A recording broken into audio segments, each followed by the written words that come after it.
We're very pleased to welcome Josh Spencer to speak with us today. Josh is the founder and CEO of Bastion Intelligence, a firm that works at the intersection of healthcare, data security, and artificial intelligence. Josh is also the creator of BastionGPT, a secure generative AI assistant designed specifically for healthcare professionals.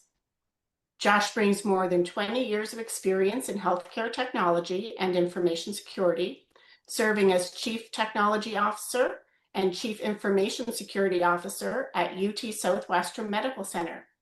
His work focuses on helping healthcare professionals explore AI in ways that are thoughtful, ethical, and aligned with their professional responsibilities.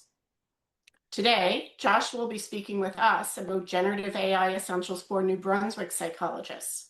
He'll introduce what generative AI is, explore ways psychologists are beginning to use these tools, and discuss important considerations such as privacy, consent, ethics, safety, and local regulatory requirements. He'll also speak about the limitations and risks of AI, including bias and errors, and how to approach these tools with care. We're very grateful to Josh for sharing his expertise with our association and for joining us early this morning, 7 a.m. from his time zone. We truly appreciate his time and generosity, and we're delighted to have him here with us today. Welcome, Josh. Thanks, Mary. And definitely thanks for the rest of the NBS team for hosting me.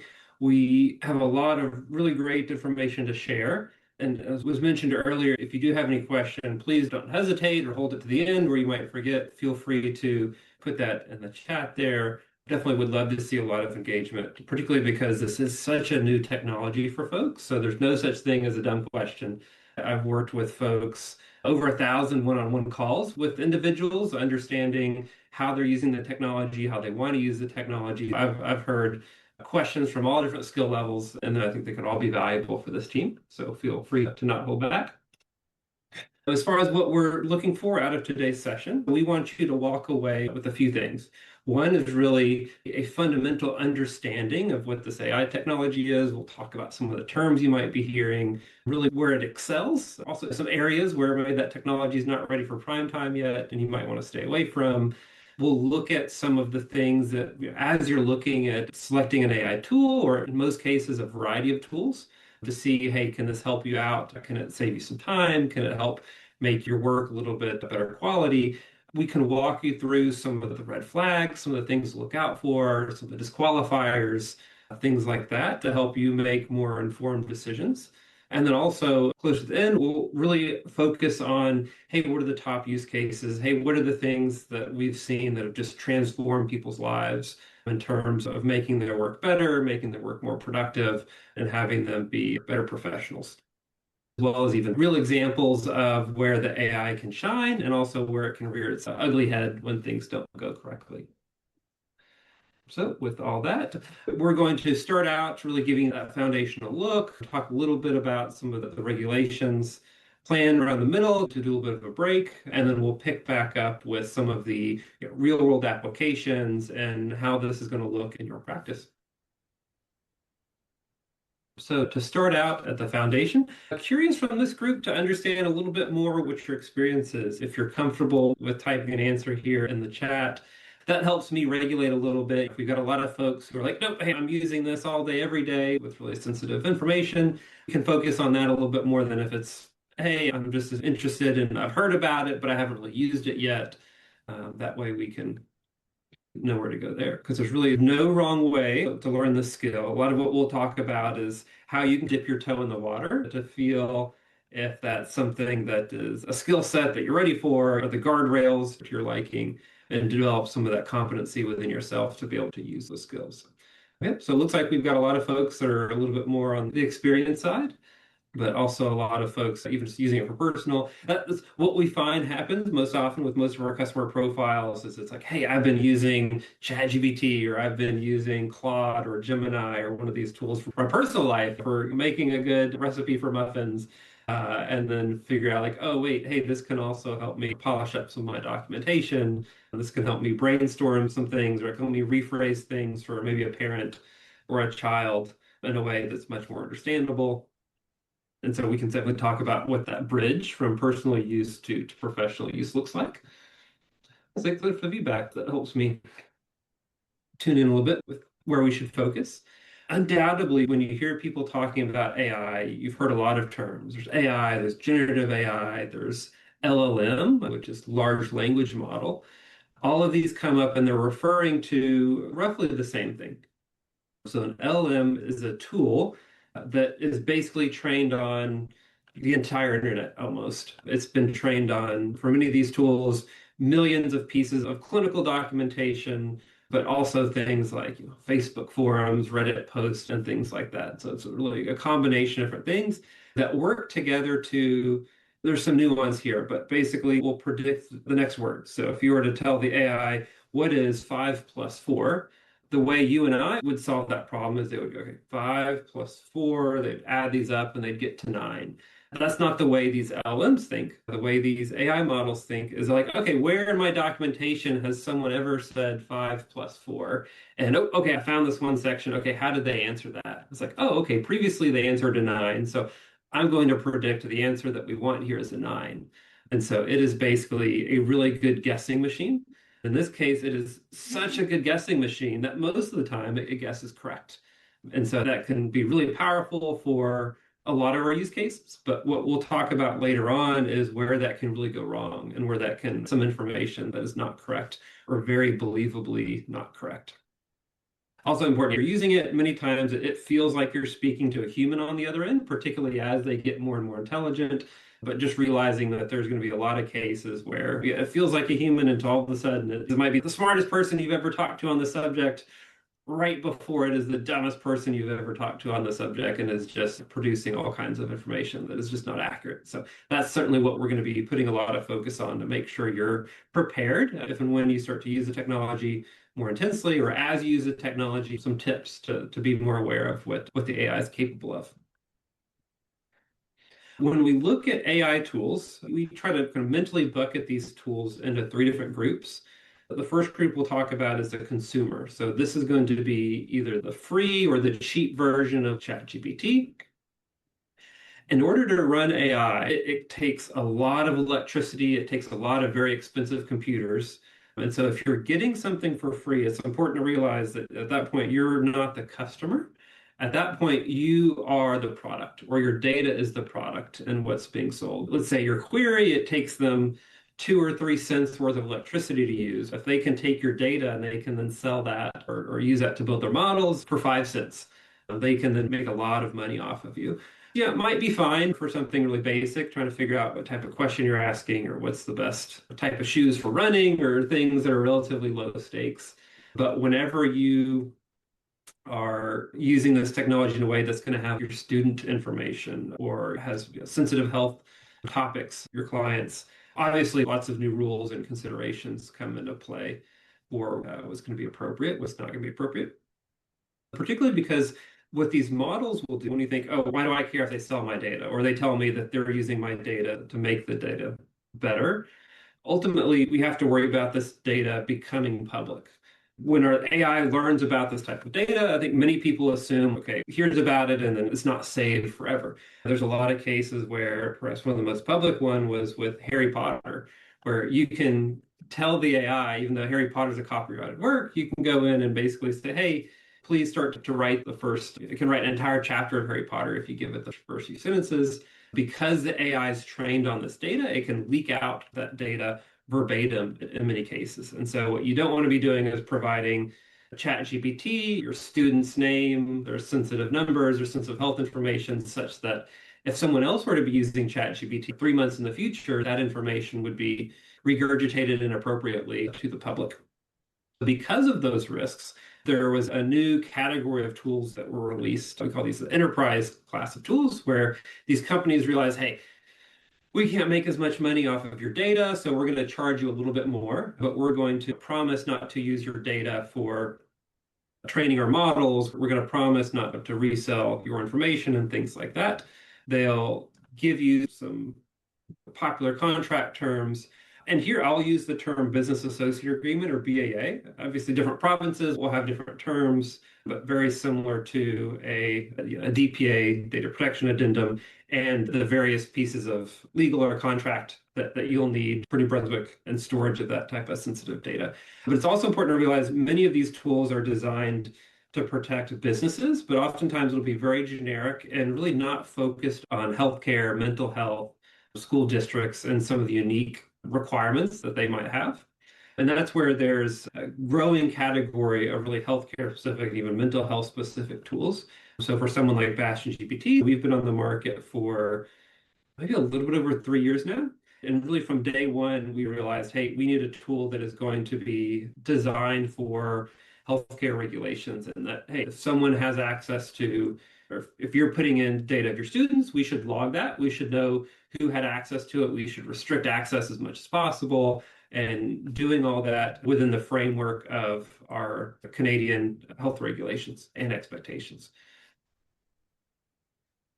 And if there are any questions as we come up, since we'll be covering a lot of ground, you can feel free to jump in. So going back a little bit to, because one of the most common questions we get is, hey, I'm using free ChatGPT, the same thing that gives me my muffin recipe. I would like to help me out here. It already knows all my history. It knows the way I like answers and the way I like to write things. Why can't I just use ChatGPT that I already have an account for? There's a variety of good reasons, and we're certainly touching on just the tip of the iceberg, some of the most important reasons.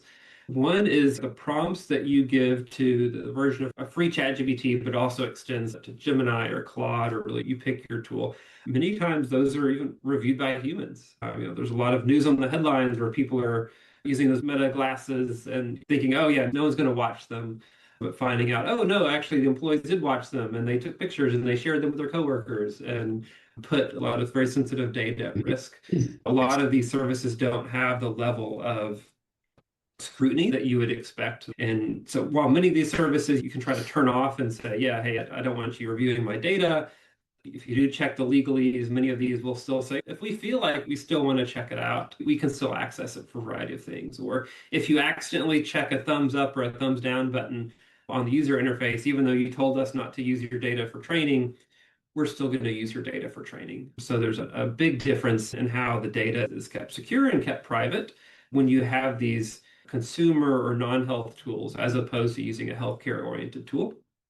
And we talked a little bit about model training already.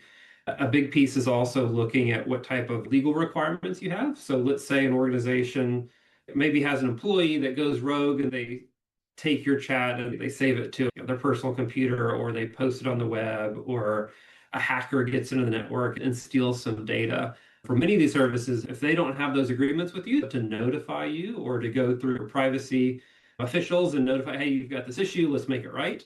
Oftentimes, you're none the wiser until your information or your students' information is being stolen by cyber criminals and used for identity theft and a lot of other embarrassing things. One of the core components of these healthcare tools is making sure not only do you have the preventative mechanisms in place to prevent these bad things from happening, but also we've got the contracts in place and the processes in place such that if an organization does have a breach, they're transparent with you. They let you know within a timely manner, and they coordinate with your organization and with your government to make sure everything is resolved fully.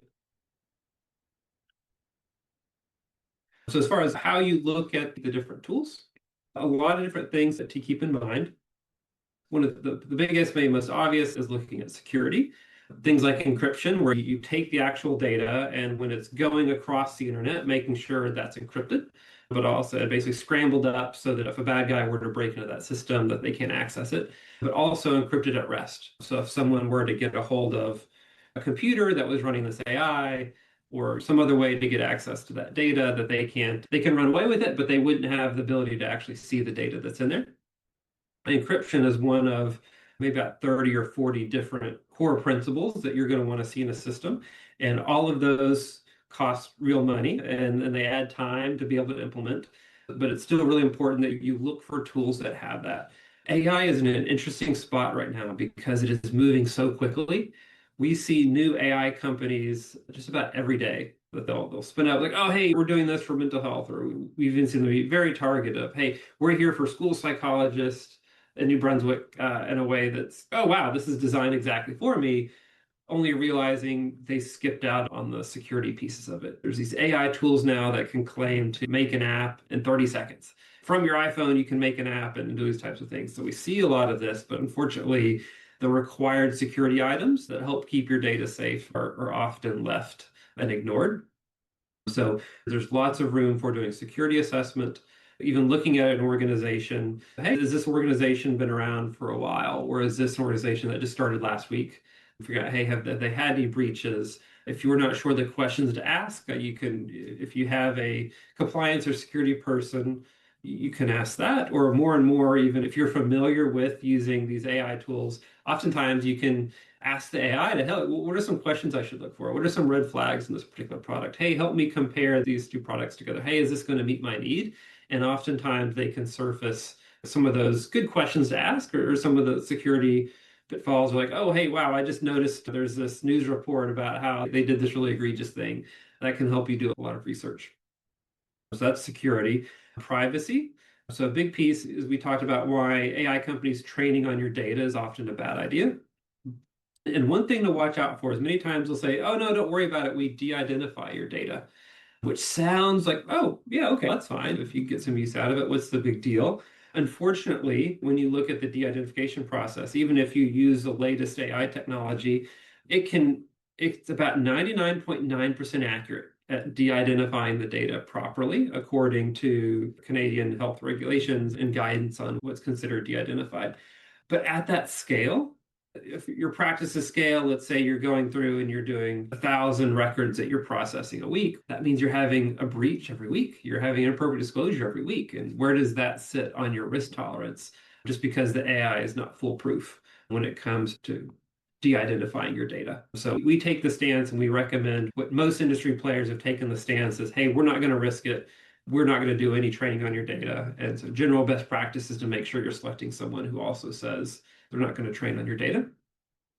When we say clear retention policy, so retention is how long do they keep your data? To keep your data around. For an organization like BastionGPT, 30 days is our standard default retention period. That makes it, let's say you partnered with an AI scribe 3 years ago, and let's say they have a breach today.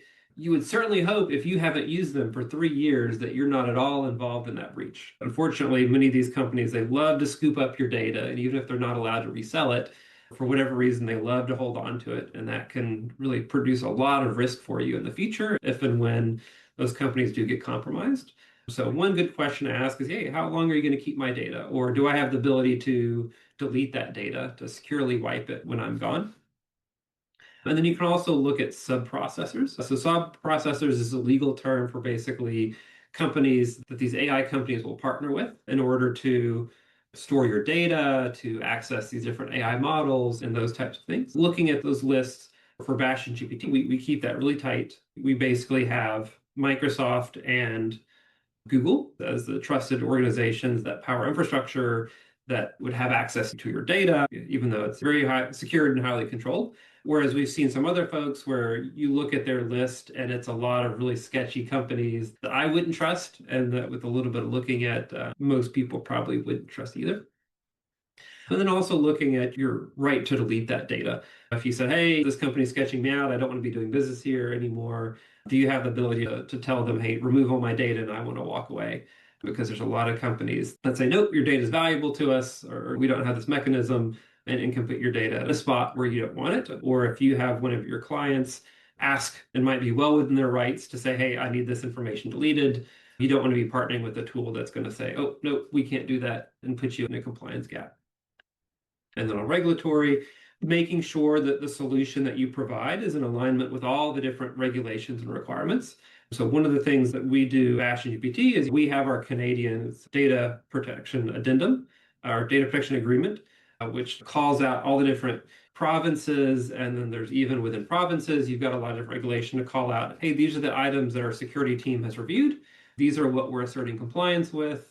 And then we also have the disclaimer that you've got maybe some unique needs, or you see an acronym that you think you might need compliance with that isn't being met. our compliance team can take a look at that and walk you through and better understand, hey, is Bastion GPT a good tool for you or not? Definitely when you're picking someone, making sure that they're meeting those requirements, because it can be buried deep in the internet, oftentimes even just asking a chat GPT or one of these other AI tools, hey, can you find out, give me a link and show me where I can find this information? Because there are not a lot of tools out there that are designed to meet those type of regulations. But yeah, really, it's not just about how much prep work or how much regulation prep have they done. A lot of it really matters. How good of a tool have you put in? How quality of a model are you using? Because that can actually impact, that has its own risk. We've seen a lot of companies that built their tool 2 years ago, and they're still using the same AI model 2 years ago as they are today, which means you're going to have all the failures of a model from 2 years ago. It's going to have a higher error rate. You're going to have likely more harmful bias. It's going to, even from a environmental standpoint, it's going to consume a lot more energy in a way that is going to only hurt some of the environmental pressures that AI can cause.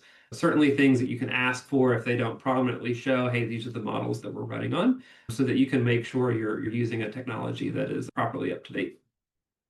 And another big trap that we see people fall into is they get all excited about this tool or they put this time, they give their credit card even, only to find out, oh, hey, it said it was perfect for school psychologists in my area, but it doesn't do what I need it to do.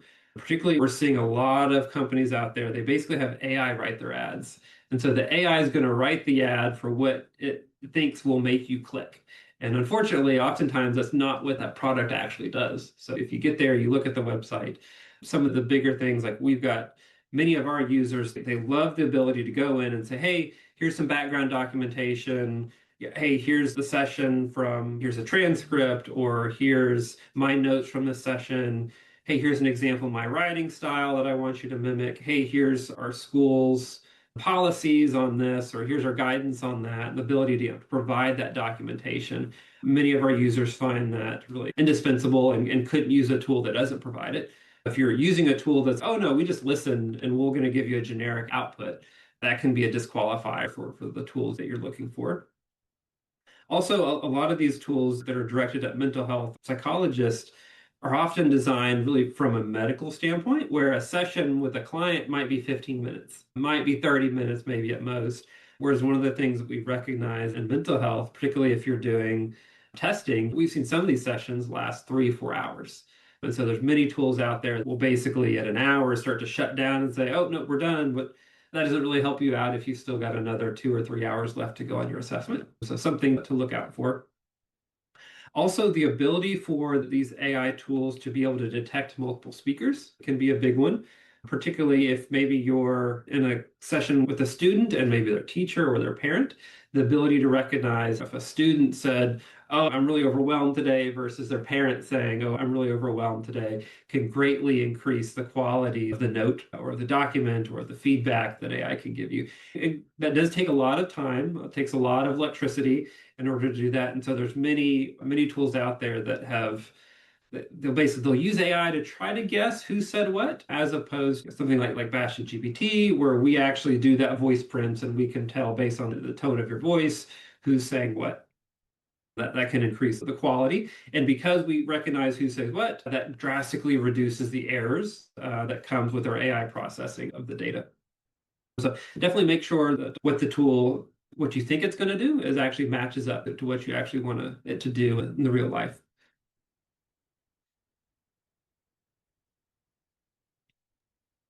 So as Josh, far I as have a quick question, yeah, go for it. if it's okay.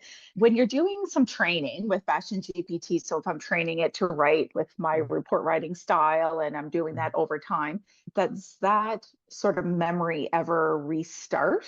Or does that continuously start to get better and better for me? Yeah, unfortunately, the answer, because we have these regulations, we cannot use the AI to basically train or learn over time, because our assumption is anywhere that you are going to put data into our service, that data is going to have student data, personal data, identifiable data, and we're going to treat it as such. So what happens if we allow our AI to say, hey, they like this, or hey, they criticized me, they didn't like the way I use these bullet points, and they told me, hey, please use a narrative format, or they said I should be more concise. When AI is using one student's data to change the output of another student's data, that introduces consent and privacy issues. But also, there's a potential for this memory to leak, where basically sometimes it can get confused about different patients, and so it will accidentally regurgitate one student's personal information into the chart of another. So the way that would work within BastionGPT and most other tools, you can go in and basically, if I'm having a conversation about one particular student, you can then click on this new chat, which is basically going to clear the AI's brain and start fresh. So the way that you solve for things like, yeah, hey, here's my writing style. Hey, I want you to write in this particular format. For us and for many other tools, you're going to have the ability to save these prompts on the right-hand side, where you can go in and let's just open one up as an example. So just to orient you, since it's the first time you've seen this tool, the left-hand side, this is going to be your chat history. So you can have an unlimited number of chats that can all, with a single click, that basically pops all that data into the AI's brain. And then the area on the right is going to be your saved prompts. So let's go ahead and open one up. This is where, because the AI doesn't have memory to understand who you are, what you're looking for, this is where you can give it that information. So you can say, yep, hey, I'm a clinical psychologist. I'm in this particular region. Hey, I want you to put a big focus on divergent affirming care, or hey, I want you to never use gendered pronouns, or those types of things. You can also see here, I've included, if this is for a psych report, I've included an outline of what that psych report could be. I've included a sample of my writing style, so it can mimic my writing style, my tone, my formatting, and things like that.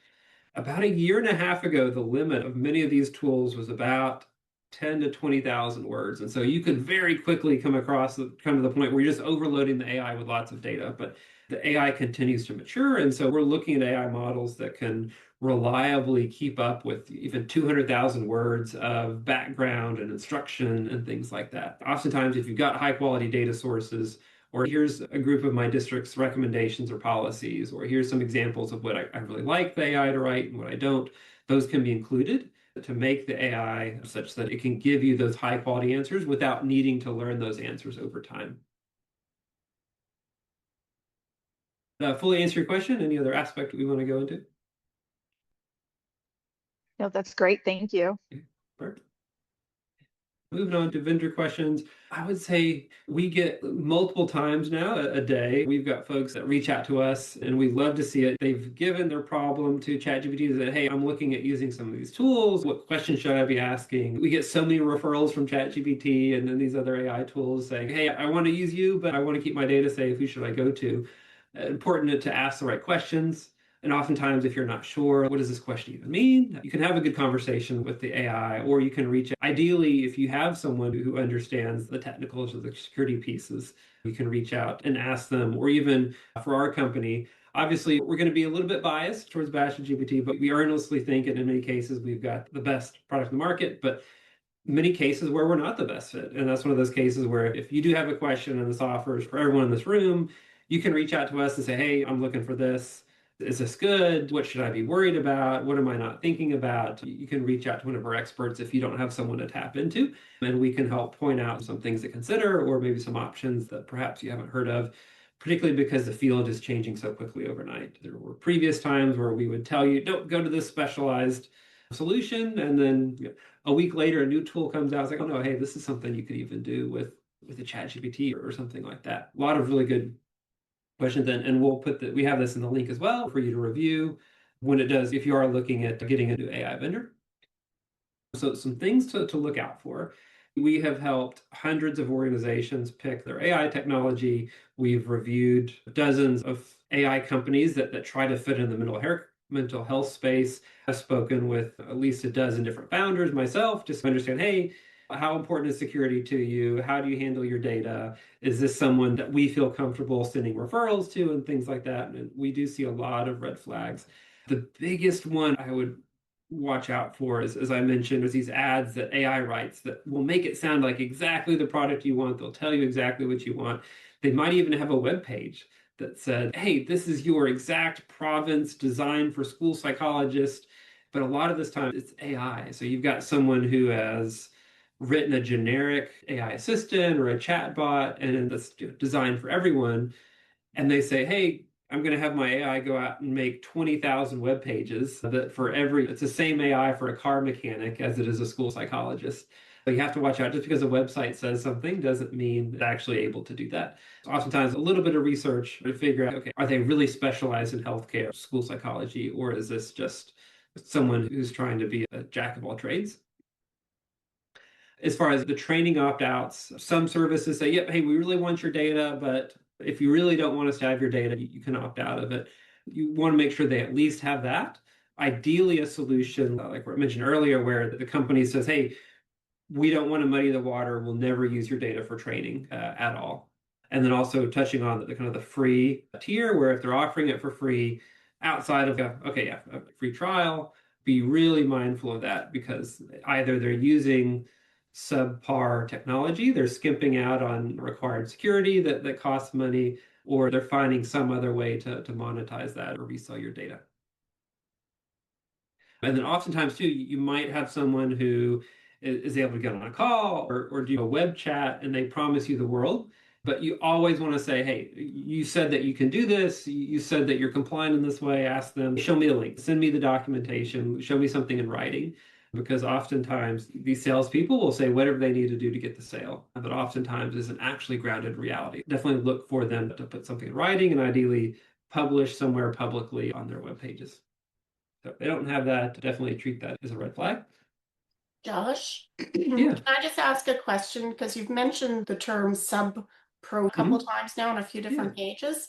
And I don't really know what that is. So and not that I'm an expert in any way, but I'm guessing that others don't either. Would you mind just elaborating so I understand what you're talking about when you mention sub-pros and who they are, and how do I know if they are safe or not? Yeah, absolutely. Yeah, sorry for the legalese. So a sub-processor is basically you take a company like BastionGPT. We have certain partners that we work with. So for instance, Microsoft is known as the industry of it's debatable, but I think what most folks find is they're probably the most secure as far as keeping data safe. So we pay Microsoft to utilize their cloud, to take your data, store it in their encrypted vaults. We have companies that handle the network connectivity and making sure that where your data goes from place to place, that it's going to be encrypted, even with specific AI processors to say, hey, we've trusted, for instance, like Google to be able to handle data for Google's AI model. We think it's ethically important, but we're also in many of these regulations required to disclose that list of who all do we do business with. One example is you'll see with a lot of these AI companies, they'll put OpenAI as a sub-processor, which means they are giving OpenAI access to your data to do things. In many cases, it's just, hey, OpenAI is using their AI models. We, from day one, have said they make some pretty good AI models, but we have never trusted them with our data, just because there's a lot of politics, there's a lot of things being said, a lot of things being done. You might have seen some of the legal suits in the headlines that have put a lot of very sensitive data at risk. So we don't have them as a sub-processor. They didn't pass our security requirements. And so that's something that you can look at. Most every AI company should have that list. Or if not, you can request that list. Oftentimes it might be in their privacy policy or their terms, really down far in the footer of the web page that lists all the people that could store your data. So if you go through that list and, hey, there's a lot of foreign companies, there's a lot of sketchy companies out here that I don't want my data going to, that can either intentionally scare you away from that, or that can be a follow-up question to say, oh, hey, it looks like you're sending my data to this overseas company in China. Can you tell me a little bit more about what data is going there and why? To make sure that's a product that you want to go with. That's really helpful. Thank you. Yeah, absolutely. So yeah, we talked a little bit about where your data goes, making sure with some of these healthcare specific tools, it's going to go in a place that's going to be much more protected, much more regulated. Like we talked about a lot of these concepts already. So specific to New Brunswick, in my background, so with BastionGPT, my specialty is in 3 different regions, USA, Canada, and Australia. So I work closely with Canadians on a daily basis to help understand the requirements, give them some guidance. But I will give the caveat, I'm not a lawyer, I'm not your lawyer, this is not legal advice. but just things to maybe wet your whistle and things that you can learn a little bit more about, particularly as they relate to AI technology. We have had a lot of conversations with regulators in Canada because they're also trying to figure out, they want to do the right thing. What's the right amount of regulation, particularly with the technology that's moving so quickly? Because much of the regulation was designed for computer systems of 20 years ago and not with these highly capable AI systems. We have gone from AI being a spell checker to AI able to synthesize an entire 30-page student psych report and instantly. It's really hard for these regulators to keep up with the pace of innovation. But just some things to keep in mind around the tools that you use. Oftentimes, this regulation, a lot of similar sister regulations, oftentimes they like to break it into physical requirements, which for an AI tool isn't going to be as important, but also administrative things like, do the people that you have using these AI tools, have they been given training? Have they seen a session like this to understand what we'll go into and a little bit more of the bad things that can happen, how to use it properly, and things like that, as well as the safeguards like, hey, is encryption being used? Or are you using a tool that's designed for compliance? Is your data being given away for other places? Things like that. You also have this idea of a circle of care. And oftentimes for these tools, and I believe for New Brunswick even, so for some provinces, as long as the data stays in Canada, there's certain disclosures that don't have to happen. But I think New Brunswick, I believe, is going to be a little bit more specific and say, hey, even if it leaves New Brunswick, that still triggers some additional consent requirements. I won't call out exactly what those are, but just being aware that, hey, this is something that you might want to look into. For a tool like BastionGPT, for example, we have our primary data center for Canadian customers within Quebec City. So it is going to cross some of those lines. The biggest piece of regulatory headache is when it crosses Canadian borders, but there still are some implications even just crossing New Brunswick borders to keep in mind, primarily as far as any type of consent that needs to be done. If you do have specific questions, I would encourage you to reach out to counsel. If you don't have access to that, we do have a compliance team that can help get you oriented and point you in the right way, because oftentimes these are going to be very situational. Is your organization, is it government, is it private? What specific types of data are you using? A lot of different things that can make this kind of a gray area. And then oftentimes when we look at breaches of PHIPAA and similar regulations, so many of these are caused because, oh, yeah, I was in ChatGPT. I didn't think asking this quick question would be that particular issue. There's a lot of organizations that might use something like a Microsoft Copilot, not realizing like, oh, I didn't realize I wasn't logged into my company's. I was logged into my personal one. Or if your company does have paid for a version of these services that might be more secure, realizing you're logged into the right one. A lot of real risk there. And that's a big part of when we're deciding on what tools companies should use. You have this idea that if everything goes right, there's certain tools that can be used in a way that's secure. There's one philosophy that's basically, hey, let's just assume people are going to be logged into the wrong tool. So for something like a Bastion GPT or similar, the idea being, hey, no matter if you put the data in our tool, no matter what you're logged in as, we're going to make sure the data stays protected. So that goes into a lot of the reasoning of why many companies will tell you like, hey, even if it's for something non-sensitive, still don't use ChatGPT because you might have that. Oh, I accidentally uploaded the wrong document. I meant to upload a document on our nutrition for our school lunches, and I accidentally updated the student roster. I didn't realize this document had student names and things like that. So that's why many organizations can basically say, hey, we don't want to put these consumer or these enterprise tools. We really want just the healthcare specific tools. So it sounds like we got a mix, or from looking over the list, a mix of both public sector and private practice. A lot of overlap with some of the expectations. What we've seen for public sector, sometimes it's going to be a little bit more granular on your requirements. Definitely wanting to make sure the tools that you're using are going to be compliant. In many cases, it's not just that we secure and we do things that are preventative, but also realizing that if something does happen, if there is a disclosure that shouldn't have happened, or a security incident, or there's even just questions from regulators around, hey, how is this data being used? Making sure that we've got the contractual agreements or requirements for us to work with your privacy commissioners, work with your government to make sure they've got a good idea of what's happening and what's not happening with the data, because they want to keep it protected as well. And now a big piece of that is going to be a privacy impact assessment. I can either keep this at a very high level, or I have an example of what an optimal PIA would look like. Is there any preference on how much detail we want to go there? Do we want to skim through an actual one, or more talk about it high level?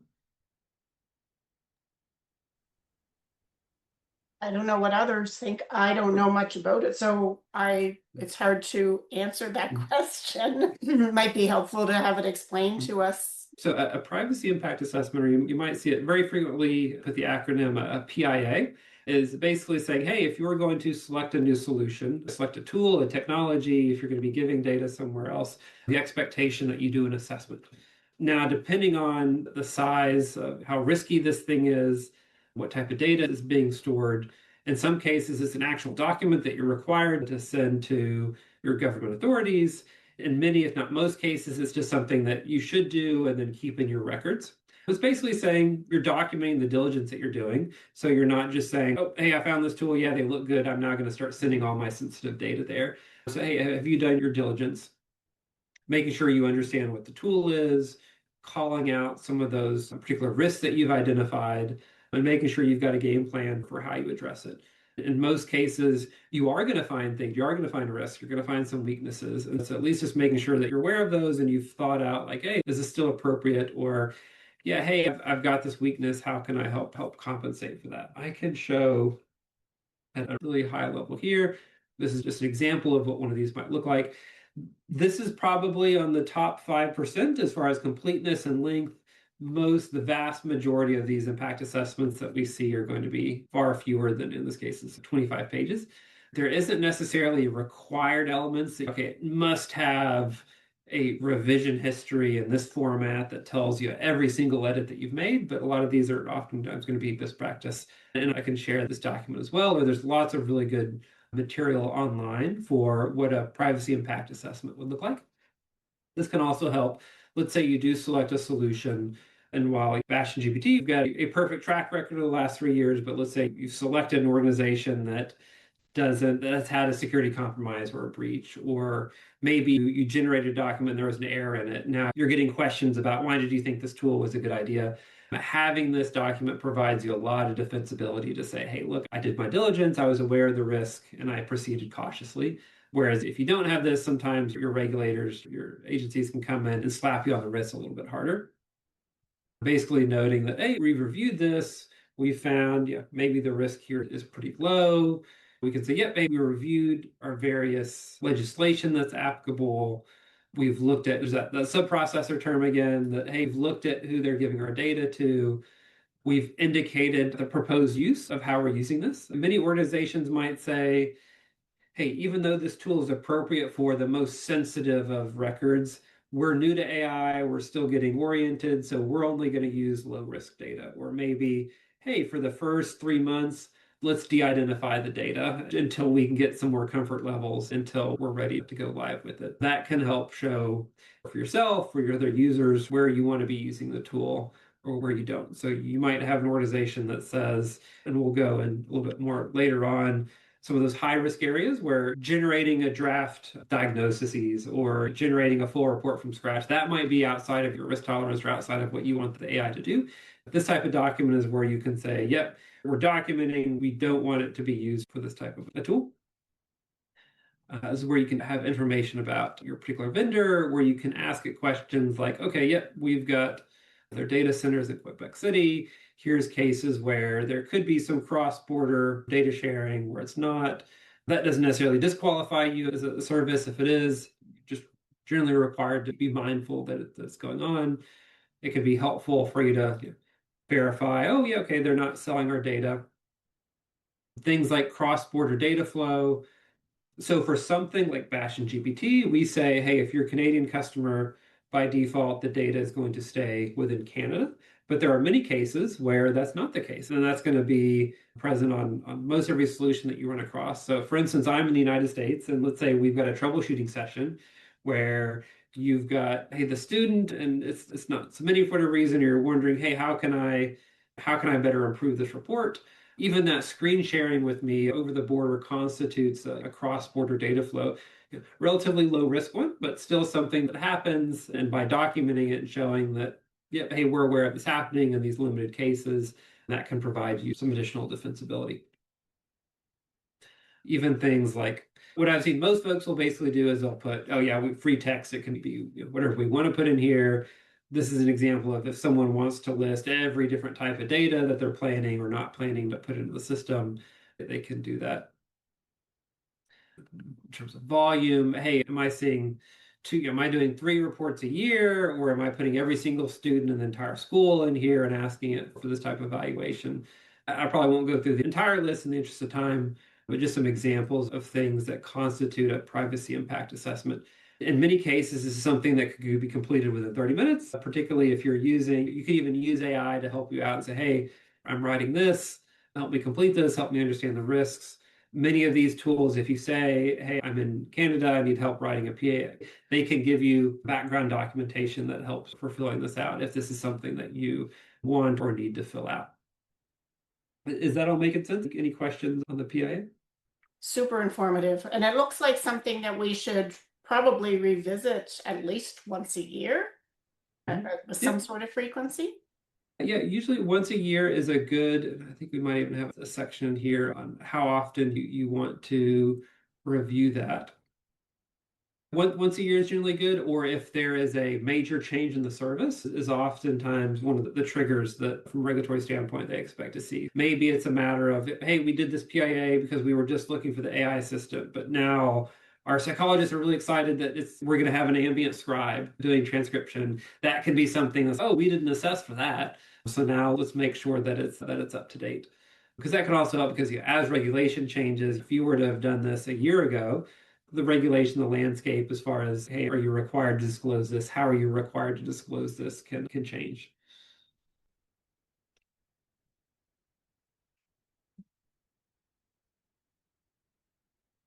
And then as far as where we see some folks, we see a lot of really good things happening, but every now and then because we are an advisory group, we have a lot of folks calling us up in a panic, like, oh, hey, we need some help from some experts.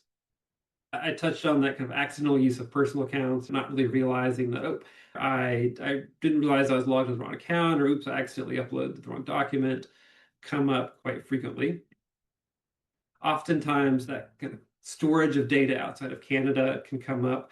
Oftentimes, again, it's not necessarily a disqualifier if it's going out of Canada, but that can oftentimes impact what type of consent might be required and notifying the student or the school district or the parents that data is going to that place. A lot of that comes up to what your province might do or your district, your school might require. Another one that can trip people up is looking at your AI accounts. Oftentimes, these are designed to be logged in by individual people. So if you've got one login that's shared with a variety of different people, the way all the systems work is when you log in your system and you're keeping a particular maybe student's record there, we're going to log, yep, hey, this person accessed this record at this time. And that's one of the things that the regulations are looking for, making sure you're properly disclosing that access. And what can happen is if there's maybe inappropriate disclosure somewhere, or someone has deleted something or taken something, and we look at it, we're like, oh no, this account is being used by 12 different people. Now all of a sudden, we don't know which of the 12 people access that. And so in many cases, there's a right for the government or for parents to be able to understand, hey, who accessed these records? And if the answer is, oh, everyone in our school had access to this account with the same password, that can cause some issues. And then also the last one, and this is one that's probably the most frequently changing when it comes to regulation, is how do you document, or when do you have to document that you used AI in your records? Because when things came around, we're seeing very frequent. So every conference, industry show that we go to, this is always a hot topic, because for something like, let's say you use Grammarly for spell check, do I have to put in there to notify the students that, like, hey, or notify your administrators that you use Grammarly to edit a couple words? Probably not. There really wasn't. Some of what the terminology for Canada is, how much is it shaping the clinical content?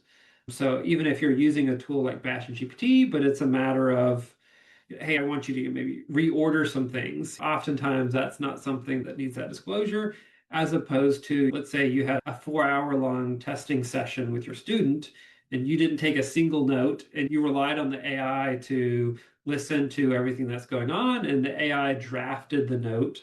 Hopefully, you looked at it and made sure, yeah, okay, this looks good. But at that point, I think that's where we're seeing most regulators assuming, and certainly best practice, to indicate at some point, hey, AI was used in the creation of this. Oftentimes, AI was used, but still, hey, this was reviewed, approved, certified by this particular person. So definitely something to be mindful of for your particular district, and because it can change so frequently, something to be mindful of and make sure you're using the right verbiage there. Excellent. Thanks, Mary. Appreciate it. And yeah, I think I want to recognize everyone is at different points in this AI journey. And it is even myself 3 years ago committing myself full time to, hey, I'm going to learn this AI. I'm going to stretch my brain to understand what can I use it for, what can I not use it for. And it was a hard process. It was very overwhelming at times. One of the services that we can offer, you can always reach out to us and we can try to put you in touch with other folks in your situations, other school psychologists, other folks in Canada. We can help locate folks, other peer groups of yours, and let you, bounce ideas off, whether it's a venting session or we've got a series of meetings. We call it AI therapy, where it's, okay, this is where AI is doing amazing things. This is where AI is frustrating me, and can help you feel like you're making progress where you need to, not having this feeling like, okay, you've got to adopt this. You got to be an expert tomorrow or else you're irrelevant, because there's a lot of things to learn, but you've got plenty of runway to learn it, and we're here to help you.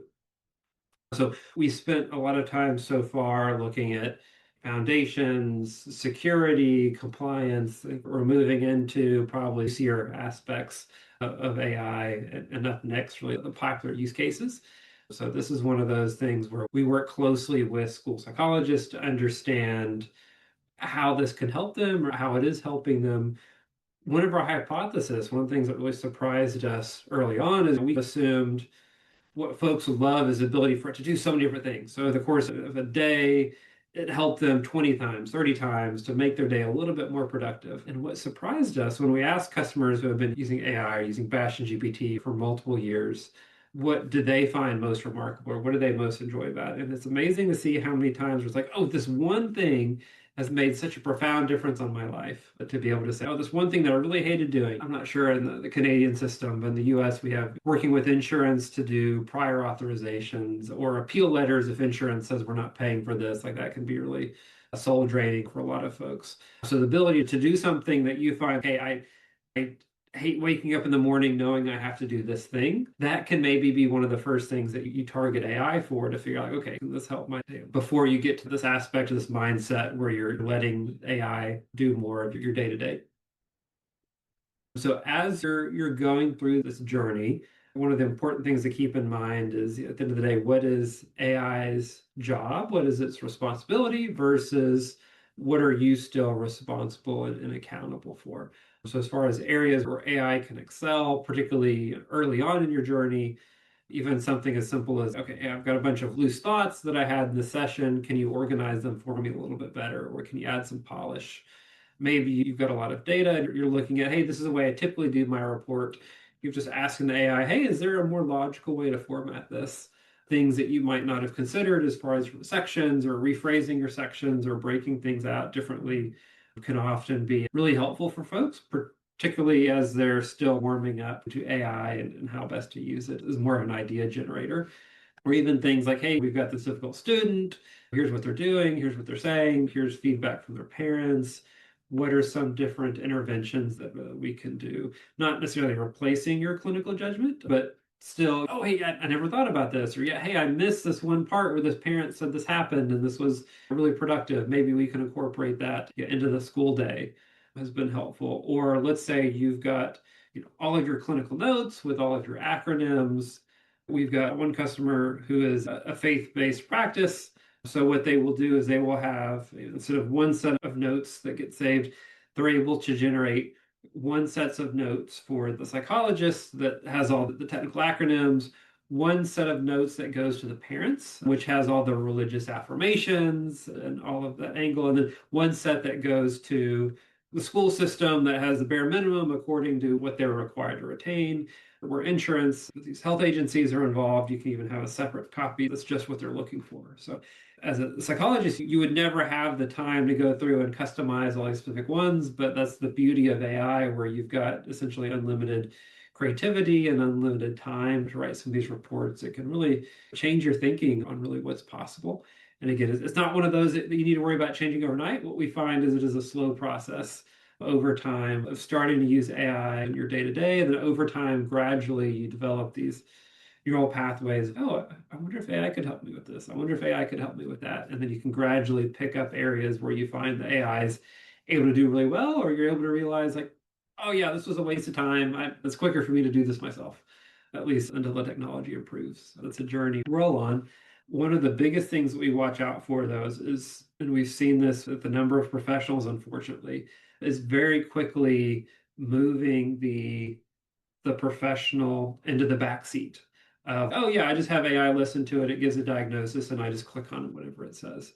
Even a lot of the folks like, oh yeah, that don't happen to me. Like AI is so far away from that, until people are like, oh yeah, okay, it seems like AI is doing a better job than me. And then you kind of get to this mix of some folks it's laziness, some folks it's apathy. Maybe you've got a busy day, you're just trying to get home. We just want to be really mindful that some of your work doesn't slip doing some of that. And that's one of the things that can very quickly get the regulators or your government interested in how you're using AI, because there is a different set of, particularly within Canada, a different set of requirements for AI that's being used to diagnose someone, which is certainly not what any tool in the market for mental health is designed to do.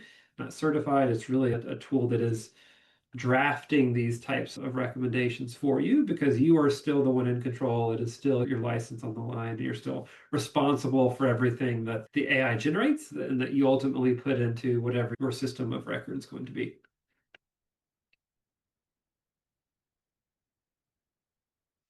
As far as popular use cases, one really common use case, taking a look at your particular, if it's your district, they might have a separate format, but as you have these progress notes or as you meet with your students and need to keep those updated, having the AI turn those into more of a final polished document.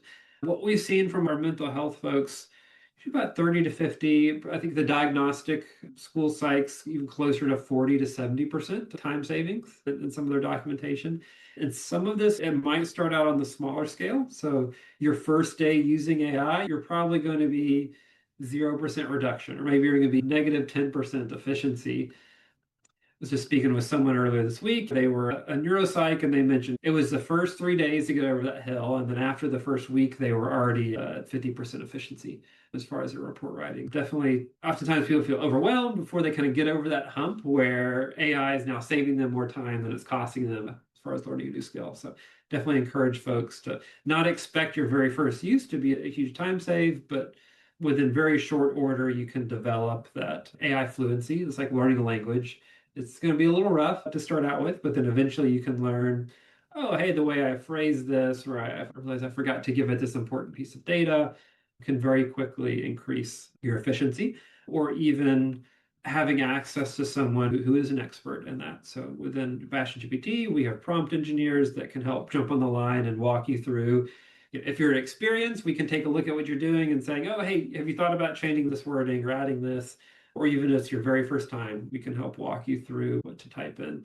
And it's for many of these calls where it's the first time user of AI, maybe they don't like the idea of using a computer or AI, but their coworkers using it and they're saving so much time and they're getting home early. So now it's one of those, they're like, okay, I guess I've got to use this. It's fascinating when we have these calls with these users, because oftentimes they'll say, okay, what I want to do is this. And they describe it. I'm like, great, let's copy paste exactly what you just said into the AI and it's going to work flawlessly. So sometimes it's a matter of just pretend like you're speaking to a person as far as some of the instructions that you can give it. And the workflows are very adaptable. So for something like Bastion GPT, we're very flexible as far as how you get us the data. It can be a bunch of loose notes. You click the microphone button and just dictate for 10 minutes all your thoughts, a stream of thought. It can be uploading of yeah, here's my template form, here's my notes, here's a record, here's some school policies. That's one possible workflow. You can also go through the scribe route where it's, nope, hey, I just want you to listen to me and the student. No necessarily wrong way to go about it. As long as the very end of it, once you get the AI output where AI helps answer what you're looking for, always want to do that review. And we'll talk about in the next section a little bit about where AI can go wrong and how to recognize if it's producing something that it should be. Particularly if you're earlier on in the AI journey, having it produce we call scaffolding around your existing reports can be helpful, where basically you're giving it all the meat that it needs for your particular report or whatever paperwork or documentation you're trying to generate. Because once it has the meat, oftentimes that's an area that the AI can really excel at, is figuring out what's the best format. Would I put this in the heading? Maybe I can have two ideas that I put together. What requires a little bit more advanced thinking, this might be weeks or months into your AI journey, is how to prompt the AI to go from loose concepts of idea to drafting a diagnosis or things like that, which is why we put that at the bottom as far as that full report drafting, because sometimes the AI can produce things that are easy to miss or write things in a way that you wouldn't have written them and can actually make the documentation a little bit worse or a little bit less applicable for folks. And we'll cover some of those in the next section. But also we find it very helpful as far as brainstorming. And some of this might not be for every single document that you write, but it might be a matter of, hey, I've got a little bit of extra time today. Let me have AI take a look at my notes and give me some feedback. And maybe it can say, oh, hey, you're using this word a lot. It might be that your administration doesn't recognize what this term means. Or, hey, you're using this word, but it can have multiple meanings. Here's a more precise way to go about this. And we have a lot of conversations with folks who will go out and they want to buy BastionGPT because they want it for their junior folks. And so, yeah, hey, we've got a lot of new trainees. We're not quite meeting our mark, but we want to use this tool to help improve their documentation. And it's amazing how many times, yeah, the senior psychologist of 20 years, like, yeah, let me go try it out. I'm just going to use my document as an example. And they realize, wow, I had no idea this was a better way of doing this. Or, yeah, I've been doing this wrong for 20 years, right? I should have absolutely been doing this or that differently. I've gotten a lot of really good feedback that's really productive for folks as far as how they're using AI, particularly as you're starting to get some grounds for how you could use it in a professional context.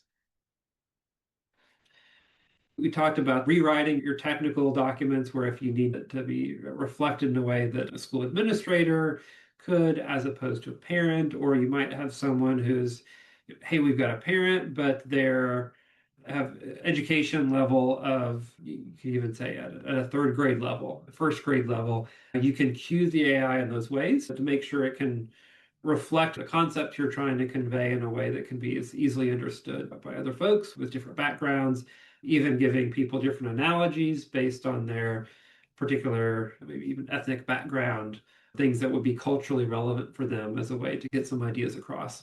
Lots of really great examples on the web as well of folks using AI to create custom educational content, as well as specific examples of your existing sessions or how to break through with some of your more difficult patients. But yeah, beyond the clinical, also lots of room for administrative tasks.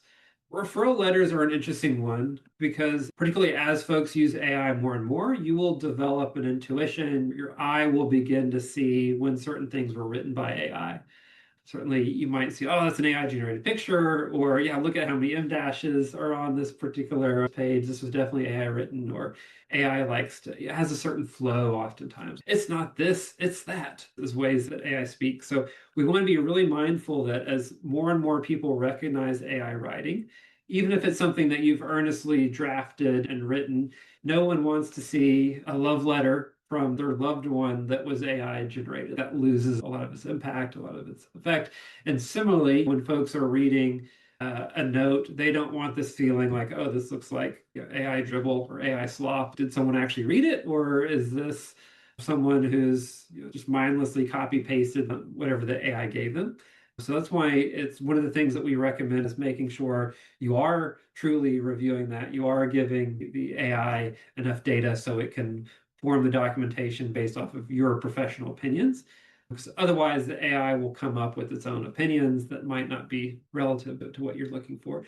But we also commonly recommend upload a sample of your writing style. Make sure if you've got I love parenthetical notations. And so that's one of the things in here where I'm like, yeah, hey, feel free to use ample parenthetical notations. If you like the Oxford comma, if you like to not use gendered pronouns, all those types of things you can.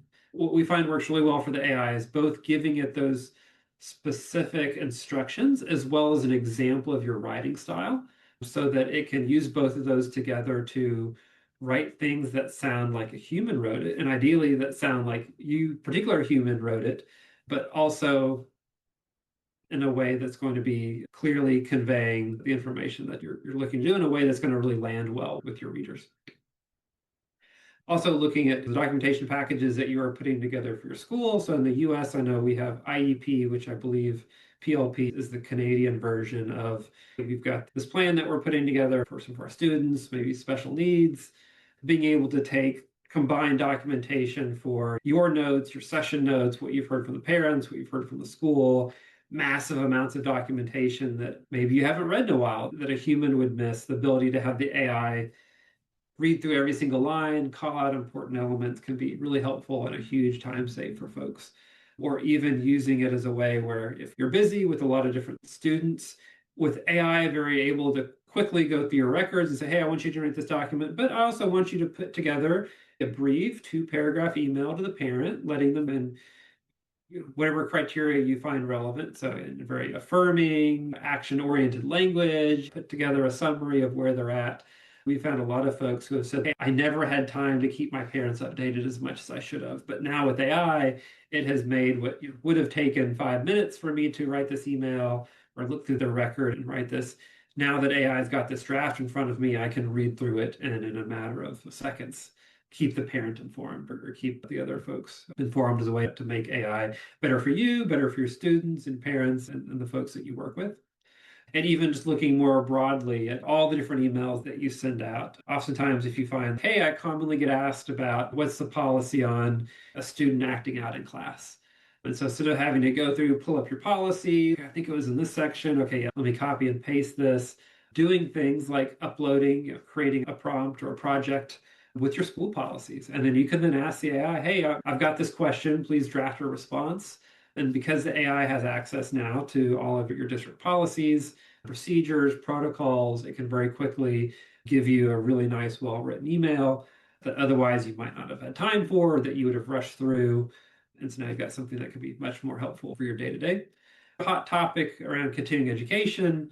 Some organizations, some areas will say, yeah, hey, you can absolutely use AI as part of the research that you do to count it. I would say most probably are leaning towards not counting that, particularly because AI can occasionally hallucinate or make mistakes. You just want to be really mindful when you're learning from AI, making sure that you are learning correctly and that you're not getting too much misinformation. Now we're seeing the models get better and better. We're approaching a point where, yes, the AI does make mistakes, but we're actually in some clinical studies right now looking at, is the rate of mistakes higher or lower than the human population as far as the human education materials that are coming out? And what we're finding is there's a lot more parity than what people recognize. But from a regulatory standpoint, it's really hard when if an expert told you incorrect information, oftentimes you can point to that and it might land a little bit better than, oh, they trusted on AI. Who do we blame for that when it comes to AI producing some of this misinformation? And as well as, yeah, any of the prep work that you might do for schoolwork, not necessarily generating the documentation itself, but helping you become more oriented. Things like, hey, I'm about to have this session with a student. What are some questions that I should ask? What are some red flags? What are some things I need to make sure that I'm bringing up? Are there gaps in my existing documentation that I need to make sure that get addressed? Things that will take some time for your mind to wrap around. What you'll find is organizations that are implementing this AI technology, sometimes you will have some folks that pick up on it extremely quick, and there's some in a matter of days they can do what takes others months to do, and that's just we're all wired a little bit differently. But oftentimes what we find is if you've got someone in your organization who's been, oftentimes it's, oh, they've already been using ChatGPT for 3 years, they're going to have a leg up. They're going to be a little bit more efficient at understanding what these tools could be used for and how to use them very efficiently. But what we find is oftentimes if you're struggling with some of those, finding someone in your organization who does have that experience, it can help you out and maybe familiar with your particular organization. If you struggle on that front, even reaching out to us, we can help orient you, point you some resources that might be helpful. There's a lot of boot camps, there's a lot of training sessions out there. I say most of them are unfortunately a waste of time. I've sat through a lot of training just because I get this question almost on a daily basis. Hey, how can I learn more? And I want to make sure if I'm sending you someplace, if I'm telling you to pay for a class or spend 40 hours of your life at the session, that it's going to be useful and meaningful. And there's a lot of content out there that was made 2 years ago that might have been really relevant there, but the skills that you needed 2 years ago aren't really relevant now. If that is something that you're interested in getting some skills in certain areas, at the very end, I've got my LinkedIn. You can feel free to, in my email, you can reach out to me and I can point you to what some good resources are, both in terms of there's some really good foundational courses, some good e-learning courses that are free, that are different levels depending on I want to spend 4 hours versus I want to spend 40 hours learning more. Like, how much of this do you actually want to know? The guts of AI, like, how can this help me out on a daily basis? I don't care how it works. I just want to know how to use it. Different programs will help you in those different areas. So we can definitely point you to the right place because we're seeing so much of the content out there is either woefully outdated or inaccurate or really irrelevant for a lot of how you might use it on a day-to-day basis. Any questions on use case before we go into any major limitations or any questions on, or even if it's just observations? I know we've got a lot of folks that noted that you're using it on a daily basis. Curious how you all are using it, how it's saving you time.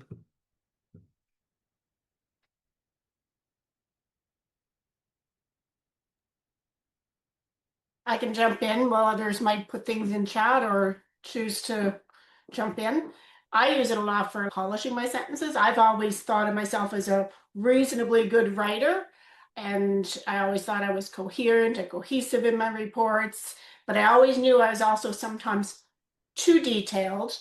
That is one of my sort of problems. I can really get lost in the details. Not that I'm lost, but I provide more details and it makes it less reader friendly. So I've been finding it really helpful. I've learned to write things like first name, and I don't ever provide the data, but I'll use first name has these difficulties with executive functioning and blah, blah, blah. And then I can paste it into my product.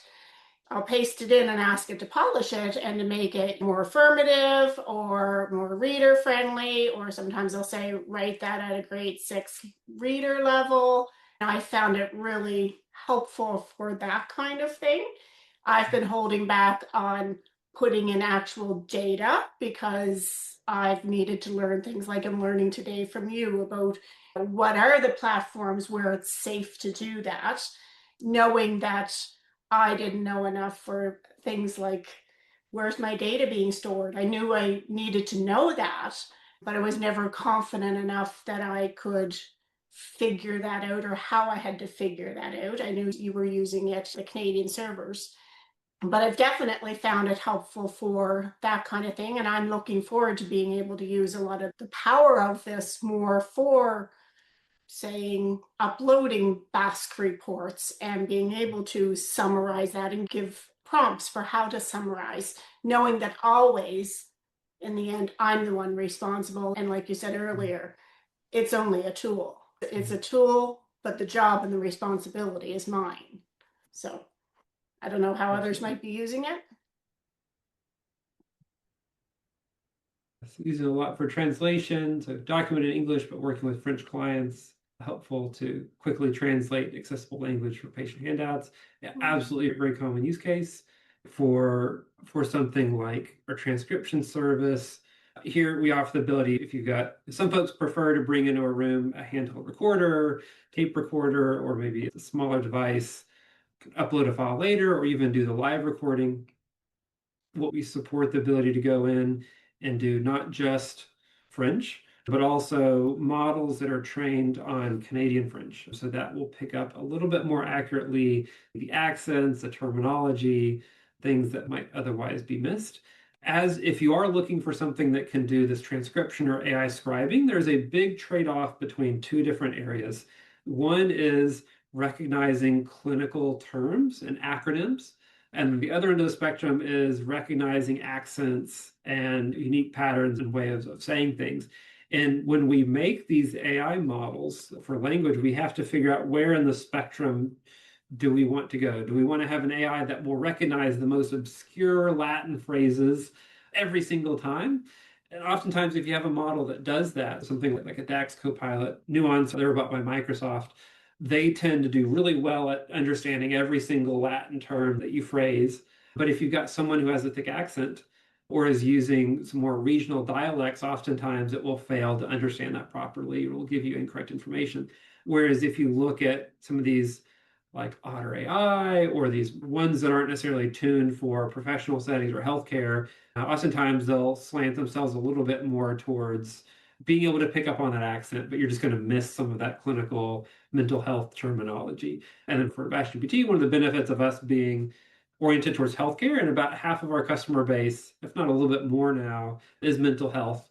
We're able to pick those AI models that fit right in the middle there, where yep, you can have a bit of an accent. We're not going to recognize every obscure medical term, but we're going to get the major ones that you're probably using in your day-to-day practice in a way that could basically be incorporated into that AI model. And then as far as use cases, something like we have here, this is our AI scribe. We can go through and let's just take an ambient chat. It can basically go in, recognize those different speakers, generate summaries, generate different note formats. What you find is there's certain tools that maybe you can only generate SOAP or DAP, whereas the models like ChatGPT or many of these clinical models have been trained on hundreds of other different types of clinical notes. So if this is a particular note type that I like to use, you just provide it with that instruction. So in this case, if we want it to do an FBA, you can include just the basic instruction here, turn this into an assessment. So basically what this will do is this will generate your average general, the way it's seen. If it's seen 100 different FBAs, it'll generate an average length, an average tone, average formatting, which can sometimes make it look a little bit more AI generated.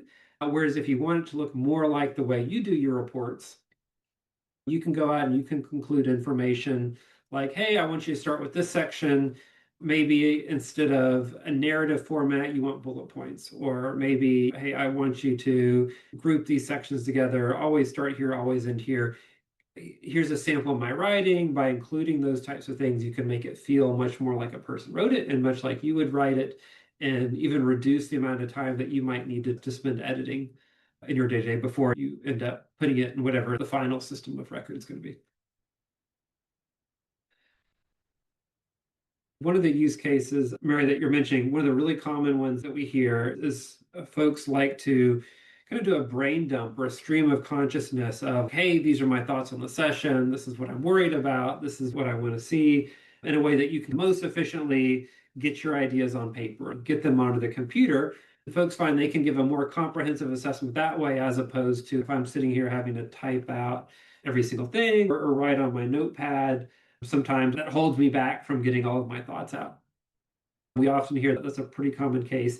There is a risk, though, with doing just that. One of the big risks that we see is, particularly as folks have been using this technology for years now, you start to lose certain skills if you don't go about it correctly.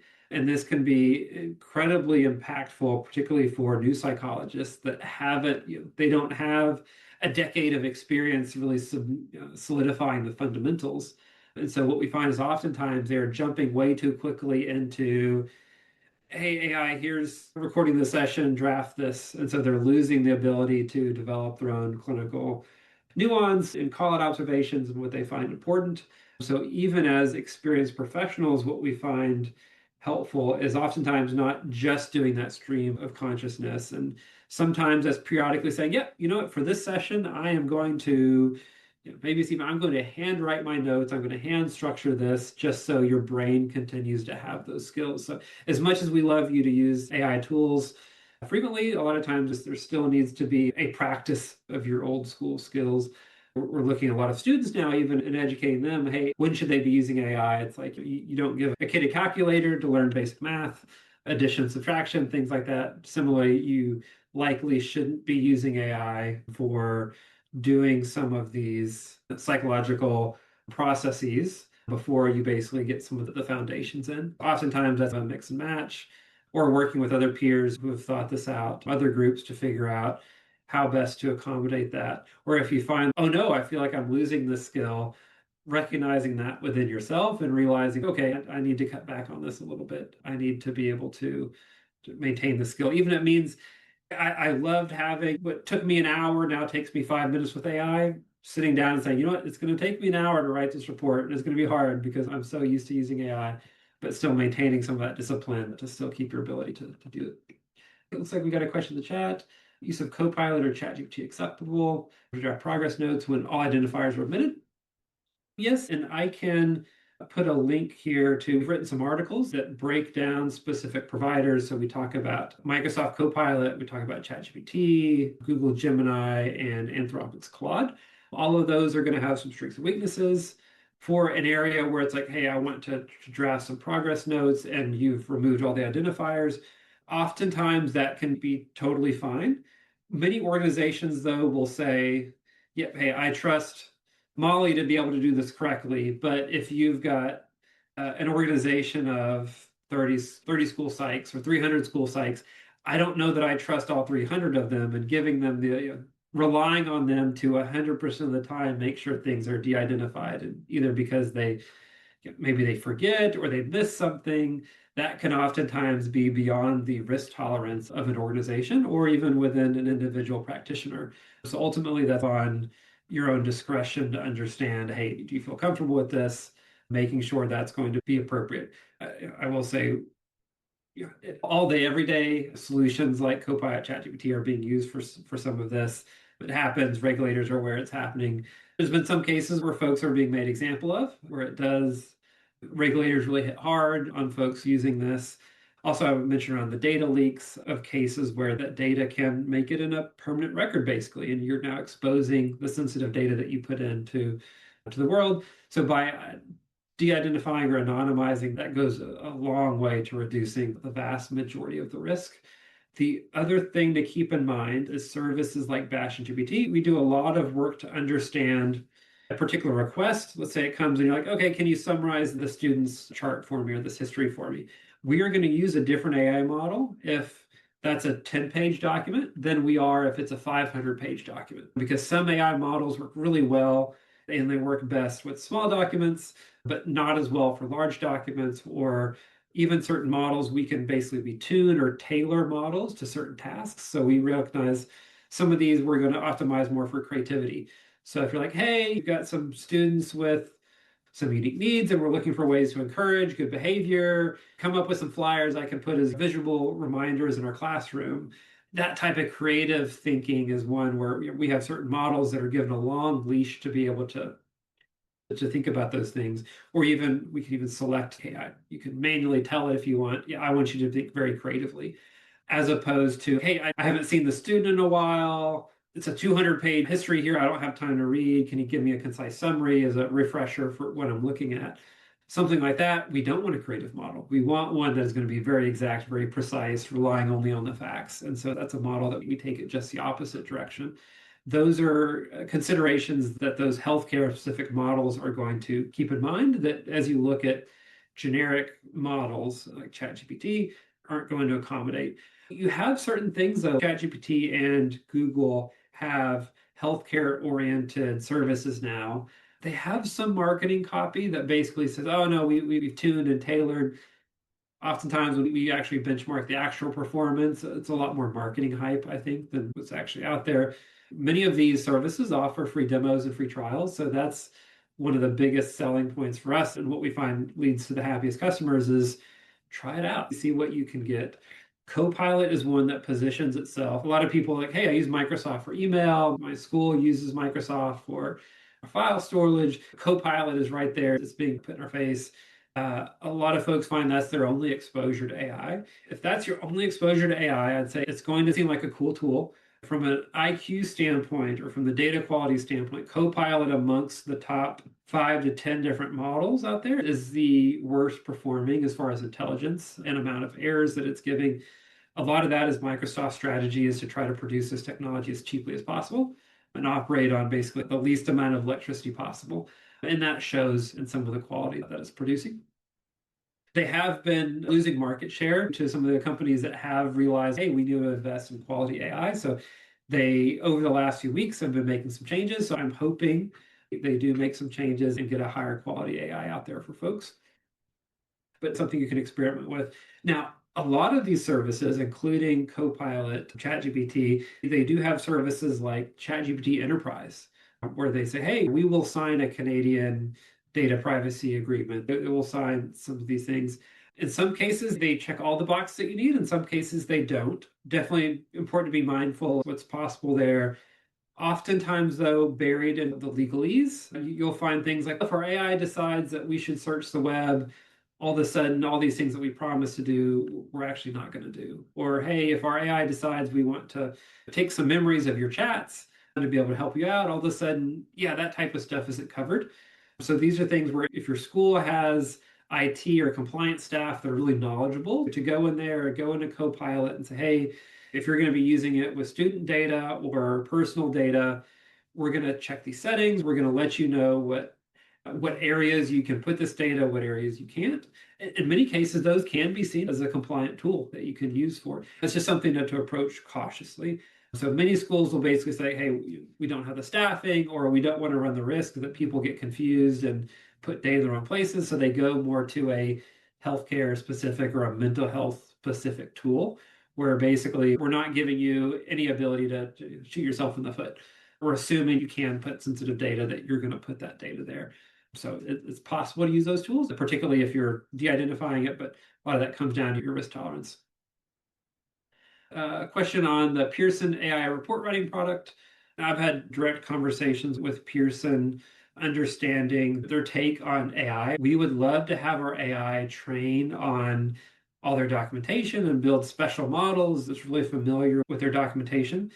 Unfortunately, Pearson realizes they make money by selling these reports. So giving it over to these AI companies isn't something that's viable for them to do. And we'll actually talk about that a little bit in the next chapter in terms of the limitations of AI knowledge, and even what companies who want to make AI really aware of how to write ideal Whisk or Pearson, different types of reports available to you. We do have some limitations in what we're allowed to do.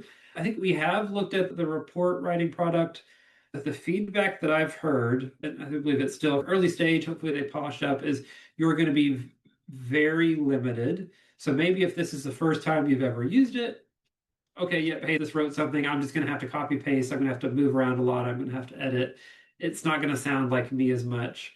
Hopefully, that's something they can address over time and make it a little bit more fully featured for folks. But the feedback I've heard from some of our customers is, yeah, it's still early stage. Pearson certainly being a large organization, them alone is something that can carry a little bit of weight, a little bit of authority, knowing they're probably not a fly-by-night shop that's put a lot of fake information out there on the internet. But it's not something that we've done. Likely, once they get a little bit more solidified, that's where we do our formal evaluation and can give you a thumbs up, seal of approval, or any reasons why that might be something to stay away from.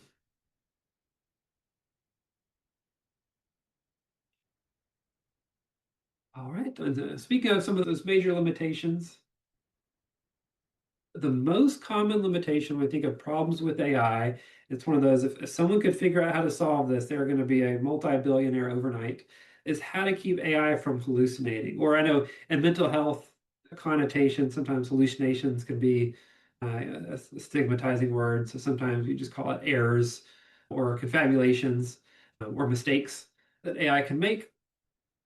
One of the things that some people think, hey, I cracked it, and my AI, I'm just going to tell it not to hallucinate or not to make things up. And if it was really that easy, all the AI manufacturers would put that in automatically. There are going to be some rare cases where actually telling it and reaffirming don't make stuff up is going to help. But in most cases, with modern AI as it exists today, putting a note in there of don't make stuff up oftentimes won't meaningfully contribute to any improved output. The case that really brought a lot of these hallucinations to the headlines was one from a few years ago, where an attorney basically had something that they filed at the court, and the judge is like, oh, wow, this is a really powerful case. But all of the examples that were in there were totally made up. And we see this a lot in research studies that psychologists are generating. It will cite a source that sounds exactly someone had written it, but what we find, you go online to try to figure out where it was written and it was totally made up. Or maybe it is a relevant study, but it's wildly irrelevant to what the actual thing it's claiming to cite is. AI has gotten better at not doing this, or at least calling out, oh, hey, what I just gave you was an example, or was it real? But it is still something you can go to ChatGPT today and turn off web search, or just ask it, hey, can you cite a few cases on childhood anxiety from Canadian authors? It will more likely than not give you citations that are inaccurate or not going to be what it claims to be on the front. So anytime you see a citation, ideally what most of the AI models are doing now is they're making it a clickable link that you can click on and actually review. One way to reduce the risk is once you get that report, you can then ask the AI, hey, can you check the sources and make sure you didn't hallucinate? That's one of those cases where asking the AI to check for hallucinations is going to be effective, as opposed to prompting the AI initially, telling it not to hallucinate would likely have little to no effect. Definitely something to be mindful of.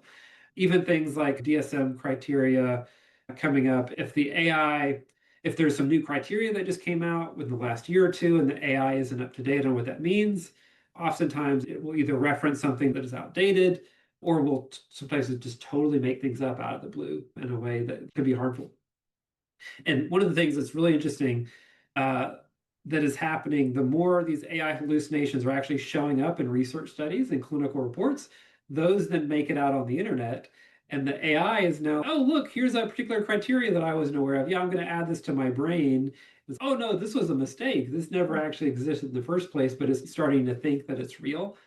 Uh, a lot of that is happening unintentionally, but unfortunately, we're also having a lot of this happen intentionally, where people are poisoning the AI results, either because they have certain feelings on AI use in general, what it's doing in the environment. Many times people just like to watch the world burn and are intentionally seeding misinformation into these AI models around interventions. We've seen some real world cases where folks were trying to change the amount of medications required to treat a convention from micrograms to milligrams in a way that would result in lethal dosage if someone wasn't paying attention to what was being recommended here. So these are things that work that a healthcare company worth their salt is going in and fighting these as much as possible. So some of the work that when you look at healthcare grade AI, figuring out like, hey, let's weight something from Up to Date or from Pearson a lot more heavily than a conspiracy Facebook forum or something that we've seen on Reddit, and making sure that, yeah, while the AI might have the big picture of all the documentation, understanding what it should treat as authoritative is really important for us. Hallucinations are real and something that you're going to be combating.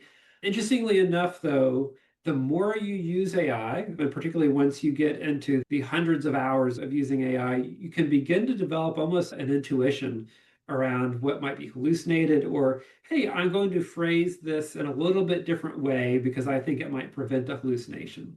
Oftentimes using a little bit more precise language, small little subtle tweaks that you might not even be aware of that you're doing, but this kind of reinforced in how you're interacting with the AI can help you reduce hallucinations, or help let you look at something and catch it and think, oh, this doesn't quite feel right. I need to go back and check my work. I should probably come up with a more politically correct example. The example I like to use is with my wife for 10 years. If I come home from a long day, ask, hey, honey, how was your day? And she says, it's fine. After 10 years of working with her and being with her very closely, I can recognize the subtle nuances of, oh, maybe that's hallucination. Maybe things aren't fine. Maybe I should dig into this. Maybe I should question a little bit more. Whereas someone who is brand new to their partner, brand new to their AI might recognize, oh, yeah, everything's fine. Great. I'm good here. That's the type of nuance that you can pick up in your use of AI over time. So definitely something to be mindful of, as particularly for folks who are going to be a little bit more new to this, always try to scrutinize. One of the things that you can even do is play around with, if a particular prompt gave you a hallucination, go back to your prompt and say, hey, I asked it this question and it gave me this.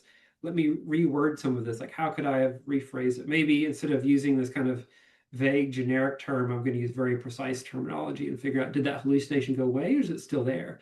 So that's a really good practice for you to figure out how you can be better at talking to AI in a way that's going to be meaningful.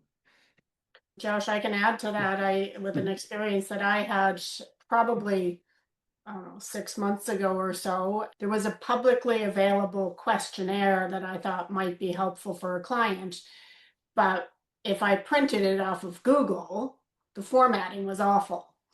So I asked ChatGPT, and it was a paid version, to recreate that in a Word document, because then I thought I could make sure the formatting was great to give to my client. And despite the fact that there's many instances of this questionnaire on the internet, the AI produced that document for me with some accurate questions and some that were completely made up. And if I had not double checked, I would have had something pretty inaccurate.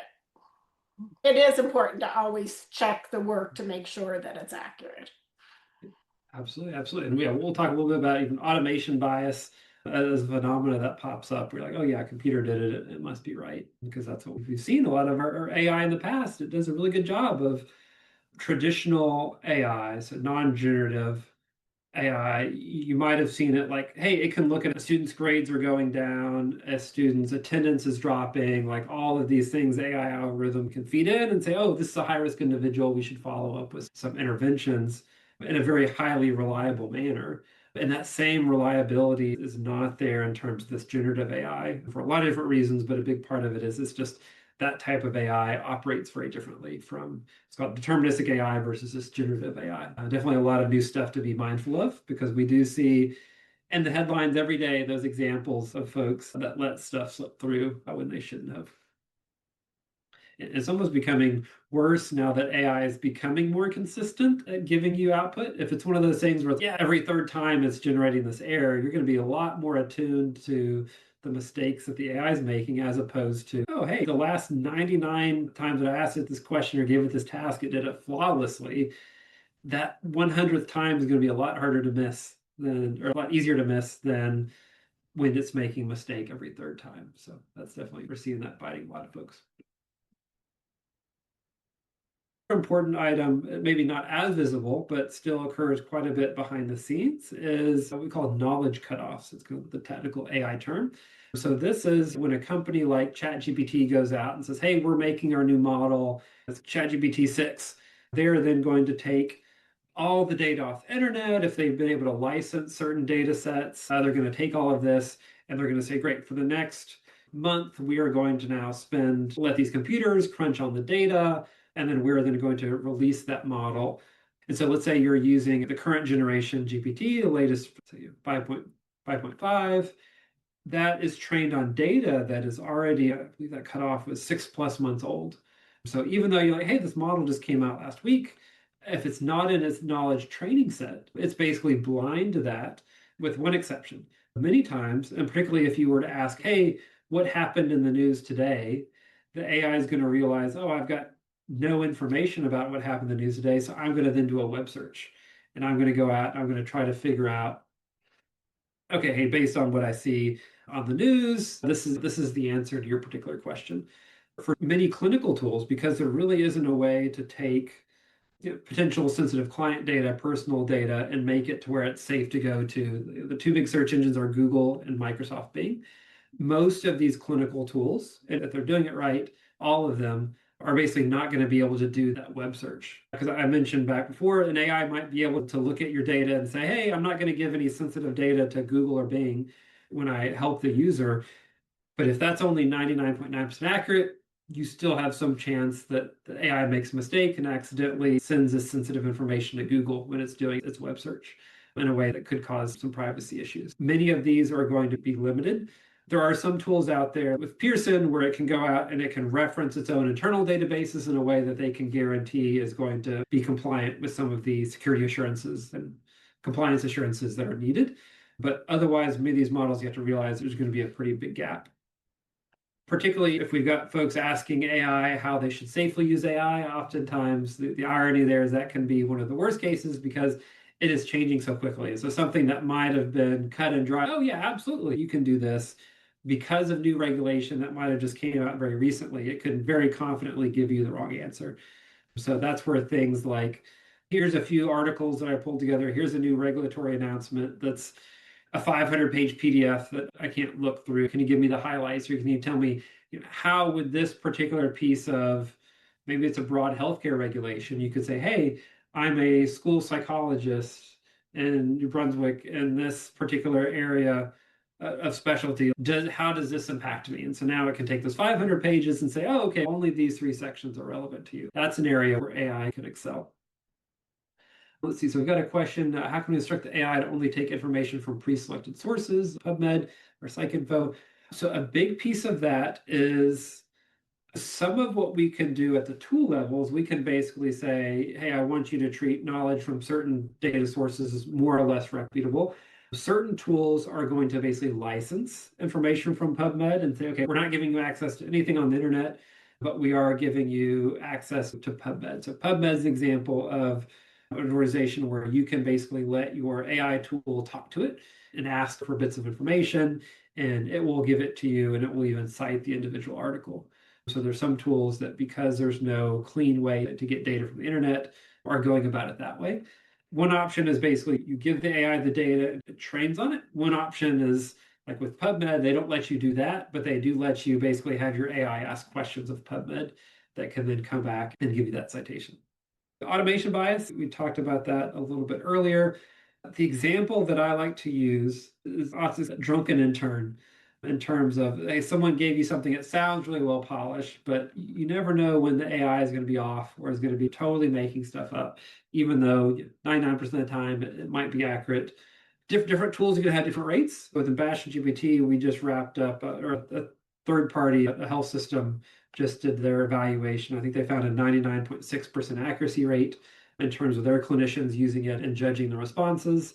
Different tools, different models can have widely different. We've seen some as low as 95% for some of these lower quality tools as far as the accuracy that you're getting. But just know, even the best clinical grade tools still going to occasionally produce some of these errors. And we find this unique phenomena where people who just start out don't really have this at all because they're still skeptical of AI. And it's once they've been using it for 6 months or so, and it's always been great, that's when they can start to fall into these traps, where oftentimes when you see the headlines of someone who did something really dumb because they just mindlessly copy pasted something and they didn't check their work. Oftentimes these aren't people who, it's not their first week of using AI. Sometimes these are people that have been using it on a daily basis for months that just got complacent and didn't check it. So something to be mindful. Many of these AI risks will shrink over time the more that you become accustomed to seeing them, recognizing them, or stopping them from happening in the first place. But this automation bias is one of those that typically grows the more that you become a power user with AI. One of the other things that we look out for is making sure you've got quality prompts. So let's say you're going to be meeting with a new student coming in from a different school. You've got a lot of documentation you need to get refreshed up on. Just saying, summarize this is going to give you an average response. Oftentimes, though, it's not going to give you exactly what you're looking for. So if you're looking for a summary for your clinical perspective, you're highly trained, you know what these words mean, you're looking for that precise language that clearly calls out what you're looking for, you're going to get a very different report than if the AI thinks that you're a parent who's got this information and you're a parent asking it to summarize the documentation, or maybe you're a student asking it to summarize itself. That's going to be a very different response. So generally you want to spend a little bit of time letting it know what it should be outputting. Now, if you're relatively new to AI, you might not think, yeah, summarize 200 words, reading levels, things to focus on. So it is totally fine as you begin your journey, something like summarize this to give you something. But I do want that to trigger in your mind, like, oh, that's a 20-page summary. I just wanted 2 paragraphs. That could trigger your mind, like, okay, next time I should, or maybe I'm going to hit the edit button, or maybe I'm going to start a new chat over here and I'm going to say, summarize this in 200 words. And then you're on. Oh no, this is way too basic of a language. It's stripping out the clinical terminology that I need. Now you can make that mental note of, okay, the next time I prompt it, this is an example of how I can write a quality prompt, so that over the period of months or years, where you have a task, you can really quickly go out and give it the data points that it needs to have a really quality prompt. Now, that doesn't mean you always need to be an expert prompt engineer. There's lots of cases where I'm like, hey, I just need to know what's a conversion from pounds to kilograms for this recipe somewhere. Great. You can ask that really simply. You don't need to go out and give it your role is to act as an expert mathematician who's an expert in converting pounds metric to empirical system. But oftentimes where the quality matters, or if you've got a more complex question, oftentimes spending a little bit more time making sure your prompt written well can have a big impact in terms of the quality of the response that you're getting back. Yes.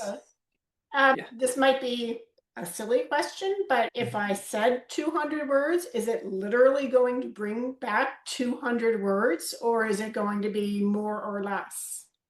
It has gotten better, but even with modern technology, you are probably not going to get 200 words. In particular, like if you've ever been filling out a form and you're like, okay, I need to fill out this form, and the form maxes out at 500 characters. And so there's many people like, oh, I'm going to go right to AI. I've got this long paragraph. I need to summarize this in 500 characters. So many people get frustrated because the AI writes it and it does its summary and it's 532 characters. And it's, bro, I told you 500. Why is this incorrect? That's some of the limitations of the way AI works. I don't know if you've seen the example of quite recently where you ask an AI, this is an AI that is outscoring healthcare professionals and doctors in these medical exams. You ask an AI how many N's are in the word banana, and it gives you the wrong answer, and it will insist upon the wrong answer. No matter how many times you ask it, that's just one of those. It makes sense once you break down how an AI works. Like we talked about at the very beginning, it's really a predictor of the next word. And so it can really struggle to, at the very beginning, make sure it stays on track with your particular set of requirements. So sometimes it requires you to coach it a little bit or try again a few times until it gets it exactly right. There are this next current generation of AI models. They have models that will basically better work to check its work. And so you might see, oftentimes you'll see reasoning models or thinking models that will actually say, okay, hey, I've written this to be 200, should be 200 words. Let me actually check. Did it actually write 200 words? And it can check itself before it tells you the answer. Oh no, I went off and I wrote 500 words. Silly me. I'm going to then go back to my AI model. I'm going to say, no, you did it wrong. You wrote 500, shrink this down to 200. It's going to go and it's going to try to get it. Oh, no, hey, it's still 230 words. You need to get it back to 200 until it gets it right. So it's saving you that time of having to be frustrated with the AI and correcting it. And what I would do in practice, like if it's really important that you're 2 words or less, including 200 words or less, or if it's just, hey, I want it to be about 200 words, you can say about 200 words, because that is some of the ambiguity that the AI is maybe not aware of. Does it need to be exactly 200 words? If it can write a much better article or a summary at 203 words, is it okay to do that? And so when you have ambiguous language where the AI is not sure, should it be exactly 200? If I'm reading this literally, it should be exactly 200. That's where being a little bit more precise in your language and your prompting can help out. So that's where including approximately 200 words or exactly 200 words would technically make that a better prompt. And the reading level, how is that determined? If I go on to Microsoft and I do my check, it uses, I think it's called the Fleischking. Is that what's used on AI, or how is the reading level determined?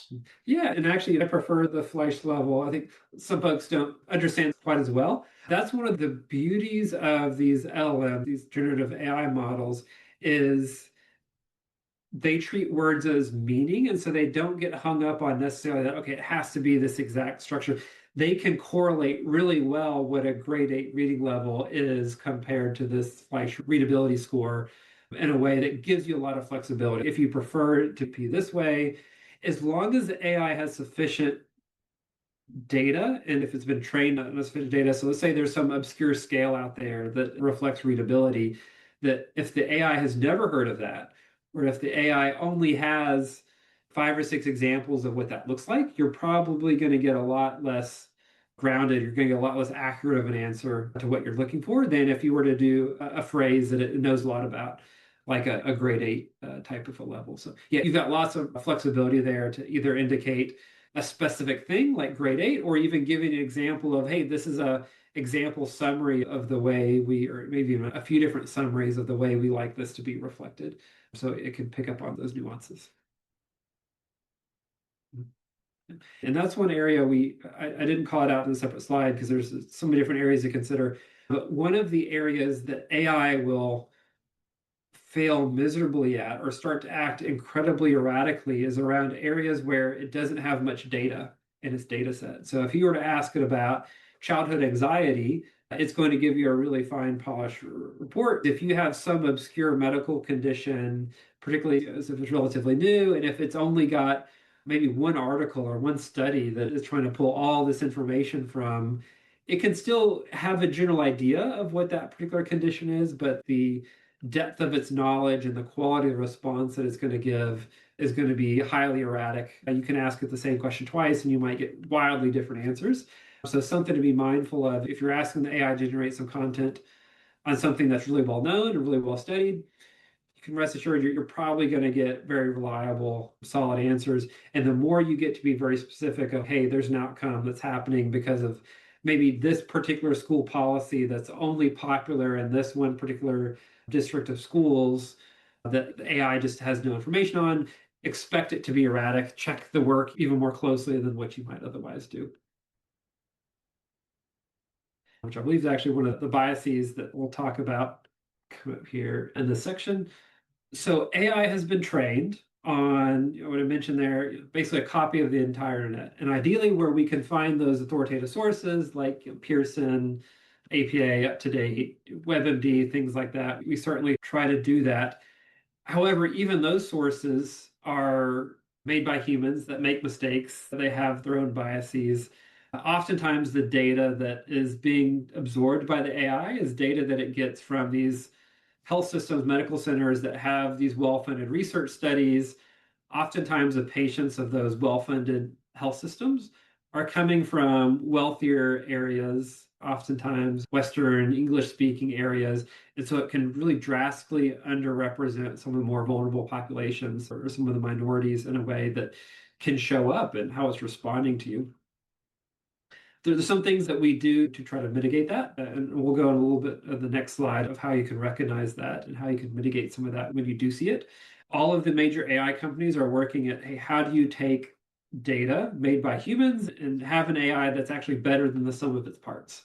And that's something that is actively, there's many millions of dollars being spent on this, but we haven't quite cracked that one just yet. So we're ultimately, the data is going to be as good that it produces as the data that it was trained on. Also, these AI models are trained on human feedback, and that has a few different implications. So when AI first started to hit the market, and we're a lot of generative AI, ChatGPT 3 years ago, a lot of that was trained on factual accuracy. So it was rewarded when it gave you a correct fact, and it was punished when it gave you an incorrect fact. That is very different from how AI is being trained now, where AI is basically being rewarded if it told you something that you like, and AI is being punished if it tells you something that it dislikes.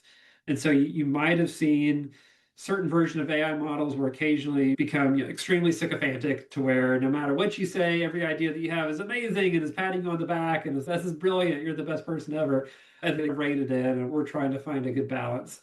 Ultimately, where you ask AI to give you a response on something, if you're biased to that question with what it thinks that answer should be, it is almost always going to agree with you. So if it detects, you can think of something obvious where it's, why didn't you draft this as a ADHD diagnosis? And if it can pick up that it sounds like you're frustrated, that I didn't generate this as a diagnosis, you are now waiting that AI to say, okay, I should probably diagnose this as ADHD. I'm going to admit to my fault. I'm going to say, I'm so sorry, you're so smart. Yeah, absolutely, I missed this. Here's their ADD diagnosis. As opposed to what it should have been doing, what we encourage from a healthcare standpoint, the AI to do is to politely push back and say, here's the data points for why I didn't put this here. What do you think? Let me know if I should revise my thoughts. But because the AI manufacturers are in a big competition because they know you're going to use the AI that you prefer to use, so they're going to be very friendly towards you and they want your business, which is why they're being very agreeable, even if that's not what's best for us as professionals. The other aspect, as far as human training, is many of these models, particularly for healthcare contexts, where every company doesn't want their data to be used for AI training because they don't want the data leakage. So these AI companies are in a crisis where it's like, oh, how do we let the AI know? How do we train it to know what's good or what's bad? So AI companies are hiring people by the thousands to sit in front of an AI and they just do nothing but talk to the AI all day and they just give the AI thumbs up or thumbs down. In fact, one of our prompt engineers, that was actually his job in a former life. He worked for one of these major AI companies and he would basically talk to the AI and tell it what a good response was and what a bad response is, which sounds great. And it's great for general knowledge, but in a healthcare context, what that does, let's say you've got a particular interaction with maybe with a student's behavioral outburst, and there's an intuitive answer, but that's not the correct answer. And only a trained psychologist would really understand the nuance there. Because these people that provide the human feedback aren't trained psychologists, oftentimes they're going to give a thumbs up to the one that sounded the most realistic, even though that wasn't the technically correct answer. So in many cases, that's causing very believable answers to be surfaced in your questions that aren't correct. It's one of the shortcomings of AI and how we're training it. And then, yeah, we talked a little bit about the framing of how you've prompted it. Things like leading the question on, oh, why didn't you do this, is important. What we find is probably about 20% of all the questions that our customers provide to us have some form of oftentimes hidden bias, where you're not realizing that the way you phrase this question is actually causing the AI to exclude certain things from consideration, or it's pushing it towards a particular way of thinking. Some of that comes with time, particularly if you realize, oh, hey, I drafted this report and it came up with this 80 diagnosis, and it turns out that wasn't the case.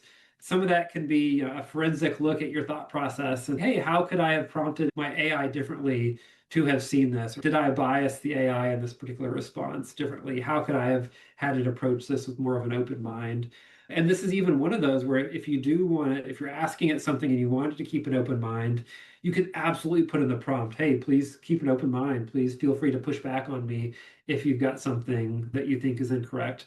That prompt can help overweigh some of the emphasis that these AI manufacturers are doing in these models of always agree with the user, always agree with the user, don't push back. So by telling it, hey, you're free to push back, I want you to push back, that can often surface a lot of things that you might have otherwise missed.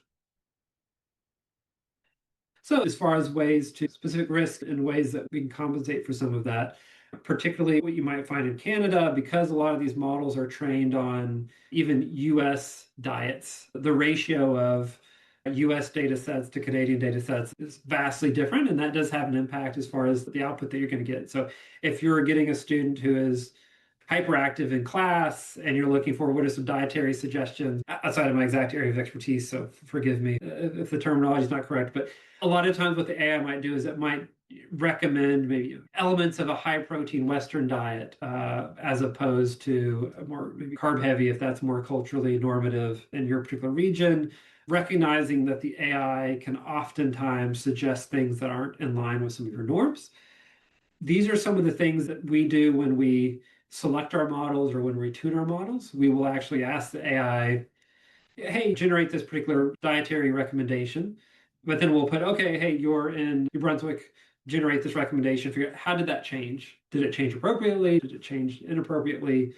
Or one of the big examples that we get and made some of the headlines is if you ask the AI to generate some suggestions from their physician as far as next steps, you do nothing to that AI request other than adding, oh, by the way, this patient is African American. That AI model, I think it was maybe one of OpenAI's models, was 20% less likely to prescribe opioid painkillers when it detected that. And so that's some of the work that goes into selecting these clinical grade AI models to recognize like where are these biases, where could these harms be caused, and how do we properly mitigate that either by using the right AI model or at least making folks aware that these things exist. And as far as how you mitigate it, I talked a little bit about intuition, that the more you start to use the AI and the more you kind of start to catch it, you catch the first one, and now you can begin to recognize more and more what's likely to be hallucinated and catch those a lot more reliably.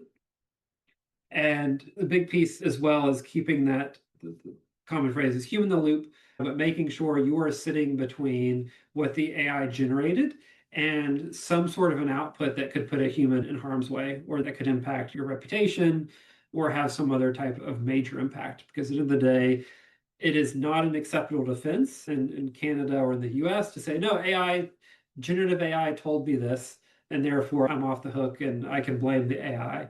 There are some AI where you can do that, but that is AI that's highly regulated. It's basically diagnostic AI that has been certified to do some of that none of the healthcare, none of the mental health AI technologies are certified or appropriate to be able to do that. So it's still, you can be your license on the line for some of that.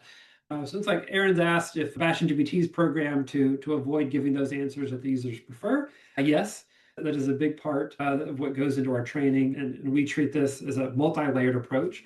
So a big piece of it is understanding the models that we pick. There's certain models that are going to be really sycophantic, and so we understand, hey, this is a case maybe 6 or 7 months ago where it was just outrageous. Some examples where it's like, hey, I want to make, I think that the exact example is I want to make a business that I go around and pick up dog poop from people's yards and turn it into jewelry. And the AI is, wow, that's an amazing idea. You're so brilliant. And that was the degree of issue we had with that. That's some of the testing that we do on every model iteration to understand, hey, this model came out today.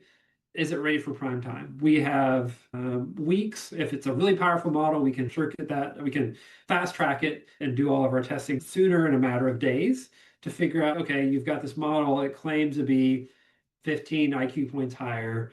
How well does it actually perform? Does it think better, but it's got a higher inaccuracy rate?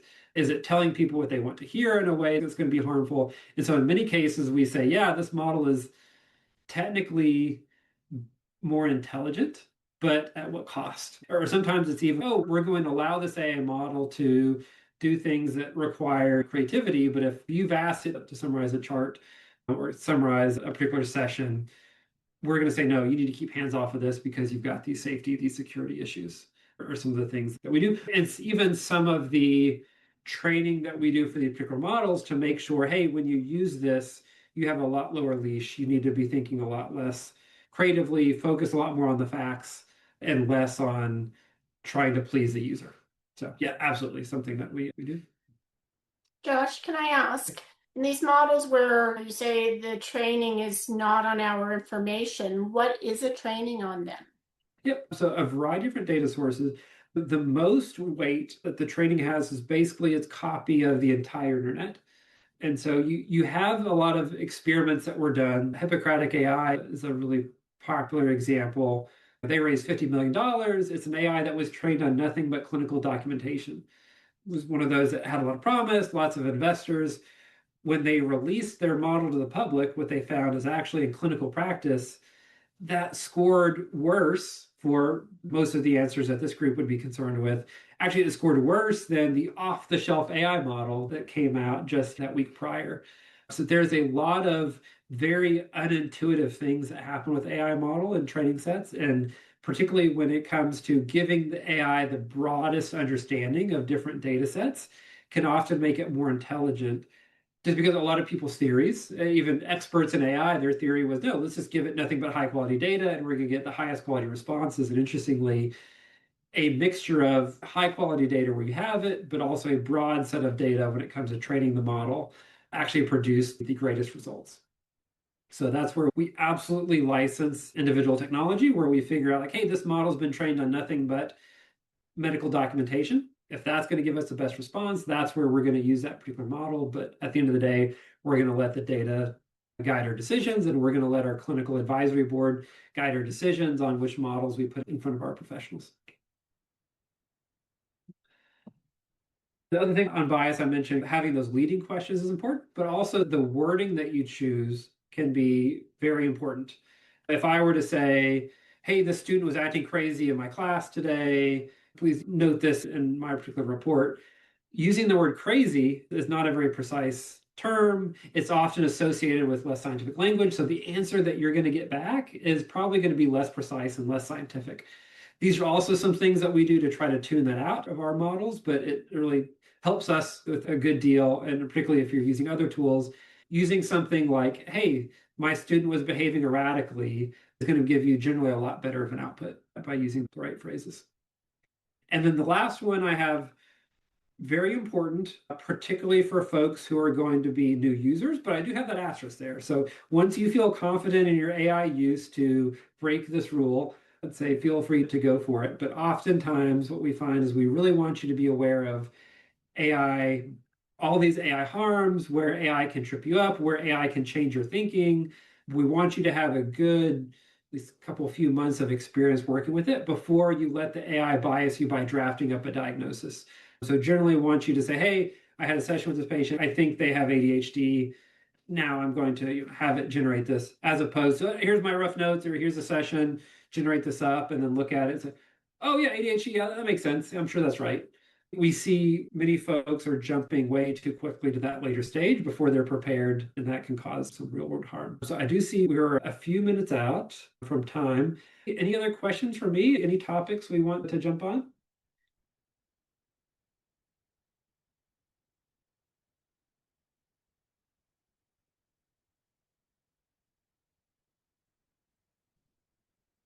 Yeah, so question on Sophia AI for school psychology. Obviously, I'll be a little bit biased since oftentimes we make our product for exactly the way our advisory board asked for it.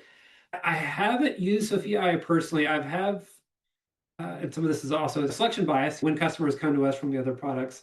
Oftentimes, what folks find with us is maybe something like Sophia is really good for initially holding their hand on, okay, we're going to take you from A to Z, and you're going to have a report as far as making it sound like you and making it fit the unique nuances of, okay, well, I like this report, or hey, today we talked about anxiety and anger outbursts.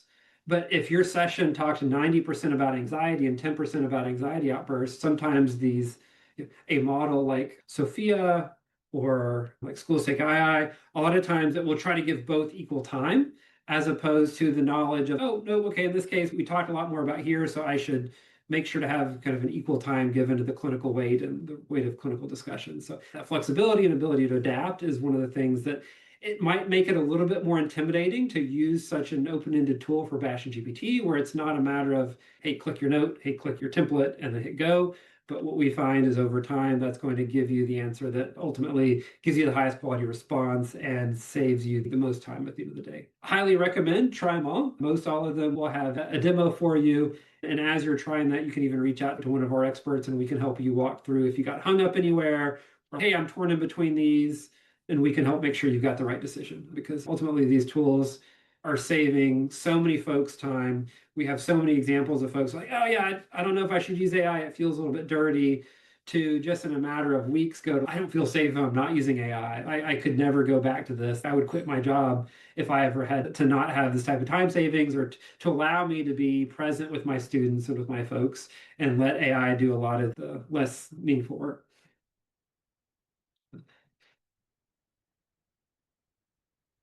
All right. Yeah, and again, there's an offer for everyone on this call. Feel free to join me on LinkedIn if you've got any questions. I can either help you directly, or we can point you to one of our AI experts and make sure you're in the right spot and you don't run any of these issues that we talked about.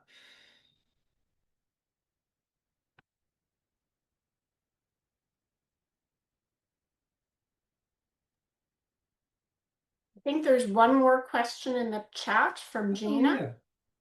yeah, let's see. See if we have Practical application of this before we tool. close. Yeah, absolutely. So I don't want to make this too much of a sales pitch. We do have a good 15-minute getting started video that can kind of give you a nice overview of some of the different tools.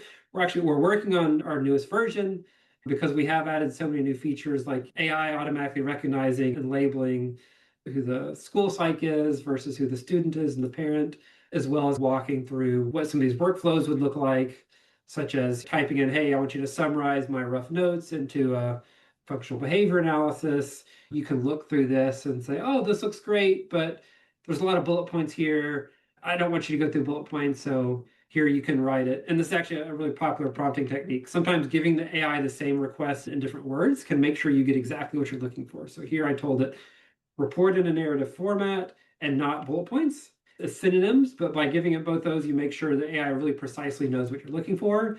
And so here you can see it updated it and it gave it in a narrative format. Yeah, absolutely. It's actually on our homepage, BastionGPT.com. There's a good 15-minute getting started video that should get you oriented.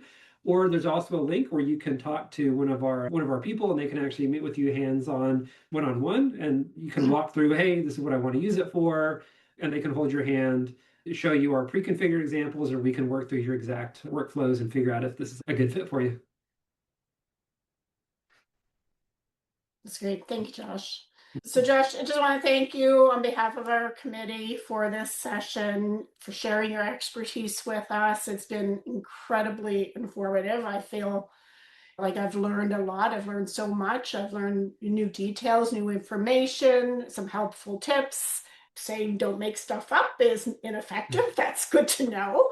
I've It used certainly to be. tried using that. It's obviously a fast changing area that we need to understand and we need to keep up with so that we can use it responsibly if we are using it. So I want to thank you on behalf of all of us for helping us feel a little more knowledgeable about that.